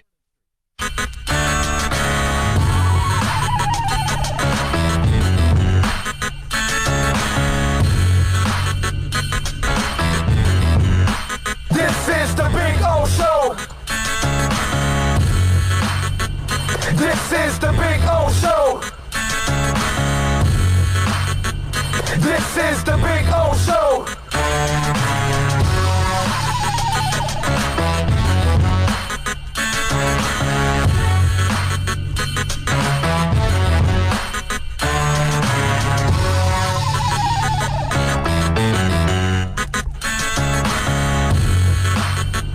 This is the Big O Show. This is the Big O Show. Welcome back. Let's see. We got Manny J. Snow in the house. Manny J. Snow 1972 in the super chat. Thank you, Manny J. Snow. I appreciate you. Bill appreciates you. It says, Big O's Army, thank you for your work. I appreciate it. Thank you for chiming in on the super chat and helping us grow. It's funny he would say that because us being Kiss fans, I was thinking of like a shirt that would be like the Big O Army. Yeah. Like Kiss Army. We should come up with something like that. That would be good. Once this COVID thing is over, we're going to add merchandise to the show, and that'll be another way that that folks can support the show by buying shirts and hats and things like that. And we will coordinate it with like the orange and green of the Canes and the Dolphin, aqua and orange, the Panthers, the Heat, For That way you could wear like your Big O shirt with your Heat hat. Yep. You're right. Yuri says, I only do ESPN leagues. Well, I never. I guess we're just going to have to make it in the ESPN league I now, guess so. right? We got to make Yuri happy here. We got to go ESPN leagues. Yuri, we got to find something that a lot of people fit. You know what I'm saying? So I hope it's ESPN or whatever, CBS, Fox. It doesn't matter really to me which one it is. It's just so we can all like have some fun with it, really. That's really what it's all about. The rest doesn't matter. Mob Notch Film says, Big O, what about the DL? They turned TE, tight end. Huh? Who's that? You got me confused there. I don't know who we're talking about. Defensive lineman, they turned tight end? I don't know who that is. You should get Big O face masks. That's what the red angry Cuban says. Based on what they're saying, this, we're going to be dealing with this for at least a year or whatever. It probably would get some use at some point, right? Yeah, no, you're right. You're right. Maybe we could make some big Big O masks. Yep, that would be interesting. Season long is no money play, FanDuel and DraftKings, and I'll show you how to make money. Huh? Season long is no money play, FanDuel and DraftKings, and I'll show you how to make money. Well, look out. DraftKings FanDuel is going to show us how to make some money. I like it. Let's do it, baby. Wade, LBJ, and Bosch were superstars. Yes, they were. Yes, they were. It's up to Riley now to find another superstar. Mob Notch Film says, undrafted free agent DL turned tight end. Who is that? I don't know. Give me the name, dude. You're just throwing stuff out, and I don't know who it is. I'm trying. Let me see the let's see. Oh, Bryce Stirk. Is that who you're talking about? I mean, that's the DE from River Mountain 6'4", 262, but he's a defensive end outside linebacker. Is that guy turning to tight end? Is that the guy you're talking about? Because they got Donnell Stanley, Nick Kaltmeyer, Benito Jones, I don't think so, and neither Ray Lima. Or maybe it's Tashawn Render. I'm not sure which one you're talking. Is it Stirk or Render that is it's actually news to me that they're switching to tight end. I did not know that. I had no idea. So you're actually if it's one of those two guys, I have no idea. Yeah, the Montana State guy is what you're saying? So that is Montana State or Riverview Mountain State, right? Or not there's Middle Tennessee. No, no, it is. There it is, Montana State and Middle. Yes, so it's Bryce Stirk is changing to tight end? Okay. All right. Well, let's see what he does. I have no idea, man. Maybe it turns into something. But until we actually see, him out there in camp, then we'll get a little feel for it. Do you think Riley regrets Winslow trade if the season ends without playing? No, I don't think so, because I don't think they looked at him like an upper-level player. Okay? Oh, Yuri says the ESPN League is part of a different conversation. Oh, so you weren't talking about our thing. You were talking with somebody else. You guys get into your own conversations here, and then I don't know which. Am I reading something for me, or am I reading something that's part of something else? So you guys end up confusing my ass on my own show, by the way. It brings O down a little bit when you leave him out. Yeah, you're leaving. Yeah, that's right. I'm lonely. You're leaving me out of the damn conversations. How dare you all? Do you think? Wait a minute. Here it is. Baseball MLB needs to speed up the damn game. It's so damn antiquated. Yeah, that's why young people don't like it at all. Will you watch a little NASCAR? Because they're going to start up on May 17th. They start up in the Darlington Raceway in South Carolina without fans. I'll tell you this. I will probably watch more than ever. Because I don't mind watching NASCAR. I do watch NASCAR some. But this is one that if I don't have a lot of sports on, I can see myself watching a lot of NASCAR over the weekend. I got to say.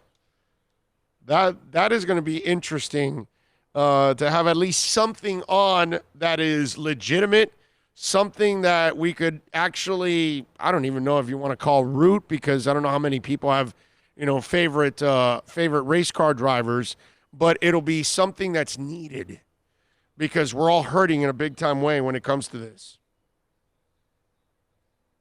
And you guys see also Jay Cutler and Kristen Cavallari?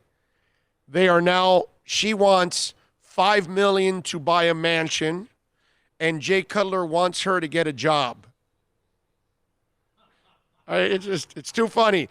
The worst part about this is, like any divorce, they've got 3 kids. And they're tied in the middle of all this. They're fighting for custody.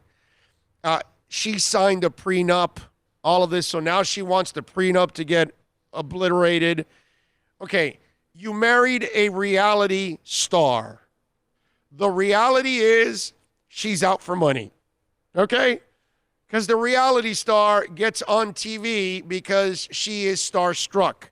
The reality star is on TV because he or she wants to make a name for themselves and then parlay that into something that's either a career in that kind of industry, or they find somebody that they can then ride, the easy life. You know who it is? You remember St. Elmo's Fire? Yes. Demi Moore talking about, I get my hand caught in the cookie jar and this and a Black Meek scandal ad and this, and then I go sell a book and then go do the talk show circuit. Right. That is exactly what Demi was describing. This is Kristen Cavallari. Okay? I mean, come on, man. Seriously. It's like the other day I'm watching Mason Rudolph, and he's out with a Bachelor contestant. So you're out with a girl that was part of 20 other girls trying to get at a guy on a TV show. Did that not already give you information on what she is all about? You know what I'm saying? And you're a football player. This is the part that I never understand about famous people and rich people and successful people. Tie yourself to somebody else that is successful in this world. Do you know why? Because unfortunately, you can't trust people out there. So the people that you're meeting that are normal and broke and are, they're just trying to keep their heads above the water like the rest of us, unfortunately, you're going to run into the people that only have one agenda. And it's not love. It's not finding the perfect mate. It's not trying to actually share good and bad times with somebody and grow with one person. No. They want to grow their social media accounts and they want to grow their bank accounts. That's all they want to do. That's all they care about. And Cavallari, when you hear about all of this, it says tensions are rising between Cavallari and Cutler. Cavallari is now demanding that Cutler stop blocking their money and preventing her from moving out on her own during the divorce. Now, according to the documents, Cutler says they have several homes already to live in. She can live in one of them. But no, she wants to buy her own. Even though she doesn't. Why in the hell are you trying to buy a house in the middle of a divorce? Like, seriously, does that make sense to you? Well, they've got a 5-bedroom, 4.5-bath, 6,900 square foot home in Tennessee. It was initially listed at $6.1 million in 2018, but failed to find a buyer. Cutler rejected the request, stating that the couple already has several properties that Cavallari could live in. The couple recently put their 7-bedroom mansion in Nashville up for sale, which they originally bought in 2012 for $5.3. Okay? They own several mansions as it is. Again, worst thing about this is the kids. That's the part. I don't feel sorry for Cutler because he's stupid. I don't feel sorry for Kristen Cavallari because I know what she is. I don't need to see any more. I saw it already. It's like you see the writing on the wall. You know what I mean? But you know what's my favorite part is? When you see this story and then you see the suckers under it, and sadly, I hate to be a little sexist here, but they're usually women, and they go, well, I thought they were in love. Come on. Seriously? You think that is going to fall in love? She falls in love with a bank account. And she sees Jay isn't going to bring in the money that he used to. Well, she needs to find somebody else that's got a bigger income and can keep, feeding her. I see that and it was like, are you kidding me? Really? That's what you're all about? That's what you're into? Cutler, LOL. Amazing how people are blessed with so much talent and piss it away in such a matter-of-fact fashion. And remember, he made a lot of money, so it made it easy for him. But when you marry that, you're now going to blow a lot of your money. So that will be a problem. Let's see, what else do we do here on the program? Malcolm Perry was a good selection. It's obvious that Flores wants versatile players on offense and defense. Efficiency in your roster is huge in the NFL. Yeah, that's how you maximize it, for sure. Big O, where do you think the Texans will end up this year since we have their first-round pick next year? I want a shot at Alabama wide receiver Waddle. I think they'll be somewhere in the middle of the round. Somewhere in the middle teens. That's probably where they'll end up. I don't think they'll be top 10. Will I be rooting for the Houston Texans to lose every game this season? Yeah. Of course I will. But I got to be honest, I don't think that's going to happen. It would have been great if they would have traded Deshaun Watson, right? Yeah. Wow, that would be crazy. Good luck for Cutler's ex trying to hook up with a high-value guy by having 3 kids. She's damaged goods. Yeah, that's why she's suing now, my brother. She knows that this is her way out to try to get whatever money she can from him. Yeah. Yeah, the 3 kids, you're right. The 3 kids will be a setback for the reality star. And that's the other thing. The 3 kids may hurt her from getting another reality show, too. or getting on another reality show. How about that? We do want to remind you we're out here at Craig Zinn's, Acura of Pembroke Pines, and they've got a bunch of really cool programs going on. They've got the Acura loyalty program. If you own or lease an Acura and you're looking to buy or lease another Acura, they can give you $500 up to $2,000 off the next purchase. Also, if you're a first responder, $750 off a purchase. If you're a military person, $750 off. Also, if you're a graduating, $500 off. I mean, there's so many different ways you can save out here at Craig Zinn's, Acura of Pembroke Pines. So come on out to 15601 Pines Boulevard, just off of I-75 and Pines, baby. Finest dealership in the business. It is Craig Zinn's, Acura of Pembroke Pines. There is no better Acura dealership, man. I'm telling you, in a big-time way. No better dealership. All right, it is time to wrap it up here on the show. Yes, we got to thank all the great people out here, as always, to taking care of us. You want to talk about our kid that slipped in the draft a little bit? Who slipped? Chris. Chris who? Weaver. Curtis Weaver. Huh? Oh, you know what? I forgot. I did want to get that off my chest. Thank you. I forgot about that. I did have one more Dolphin thing that I wanted to talk about. There's a reason that I'm sitting here, I guess, today.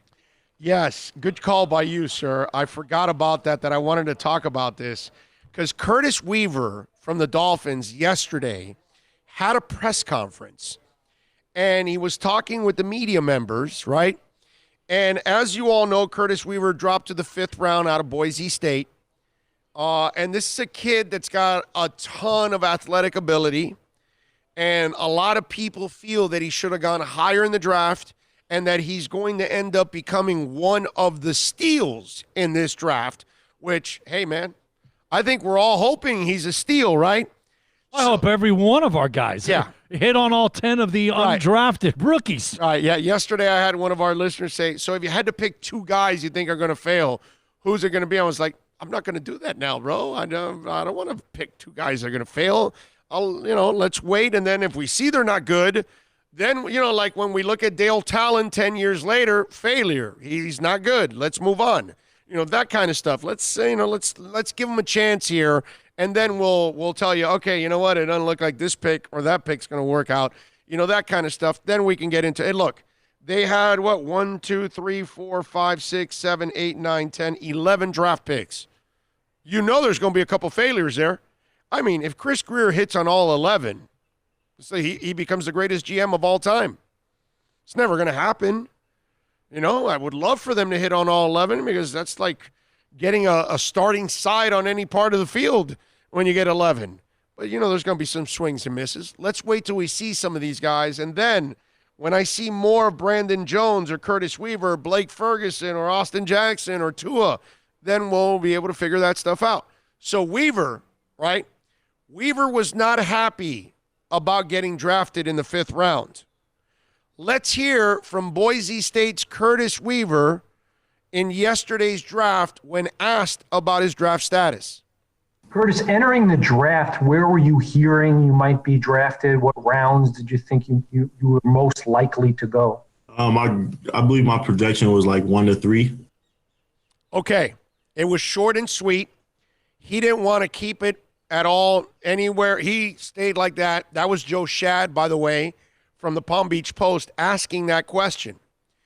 And I got to tell you, you know what stood out to me? Play it again. Play it one more time. I want you to hear his voice. Okay? Fire away. Curtis, entering the draft, where were you hearing you might be drafted? What rounds did you think you were most likely to go? I believe my projection was like 1 to 3. I love this because I think this is a pissed off dude.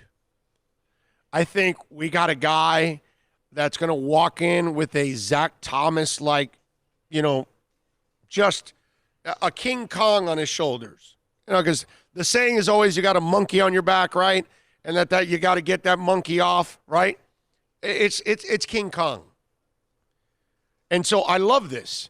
This is the kind of kid that's going to come in.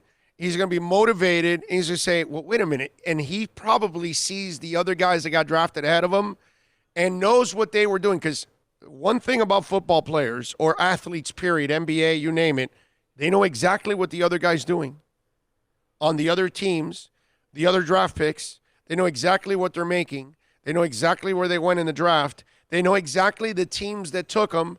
They know the teams that talked to him and said, we like you, we're going to take you, and they skipped him and passed him. He knows all of that. It's all in here. So I believe that Curtis Weaver is one of those cats that it's going to be interesting to see because he's going to be dead set on proving everybody wrong that he belonged in the first to third rounds and that he got taken in the fifth, and he's making fifth-round money, and he is going to be dying to get a new contract. And the only bright side to all of this is that he's on a 4-year deal instead of a 5-year deal. So after year 3, if he's balling, he can expect a new contract from Chris Grier because Chris Grier does things that the other GMs don't do. If you're a good player, they're going to sign you early. They're not going to wait till your contract expires. They don't do that anymore here in Miami. But the fact that Curtis Weaver sounded like that and he was that serious about 1 to 3, that's a dude that it's registering for him. I like it. I like it, man. And listen, they hit on Preston Williams last year as an undrafted guy. Who knows? Maybe this is the year where you hit on Kirk Merritt as undrafted, right? Because a lot of people like Kirk Merritt as one of the undrafted guys. And maybe you're going to hit on Curtis Weaver out of Boise State as one of the late draftees. We'll see. But I love the fact that he's sitting there going, yeah, I was projected 1 to 3. He's telling you, that's where I belong. And everybody else skipped me over. I'm pissed. Mike Dominguez chiming in on the Super Chat. Thank you, Mike. I appreciate you. We all appreciate you. Bill and myself, of course, appreciating you on it. Okay, now we are going to wrap it up here on the program. Thomas Cook, Myron Sanchez hit the Super Chat twice today. Putting it, Finsider, George Arthur, Duck Dog, FinFan70, Julius 305, Manny J. Snow, Mike Dominguez. A lot of great people chiming in on the Super Chat. I appreciate all of you out there. Of course, everybody else that sent in on the YouTube chat board. If you sent me a tweet, if you sent us a text on the accidentlawfirm.com text line, if you watch the show, if you download the show at any time, day or night, we love you for supporting us like you've done. A record month in March of downloads, our number one month. We have no sports going on. That would be April, sir. I'm sorry, April. I'm sorry. April was Come and join us in May, man. Yes. It's May 1st. It's May 1st. I'm sorry. I mean, just amazing numbers. Yesterday, we crushed our record by a lot. And that says a lot about all of you out there and the way you're supporting us. So share it, like it, subscribe. We love you all out there. You stay safe. We'll see you on Monday at 11 a.m. You be good. Y'all have a great weekend.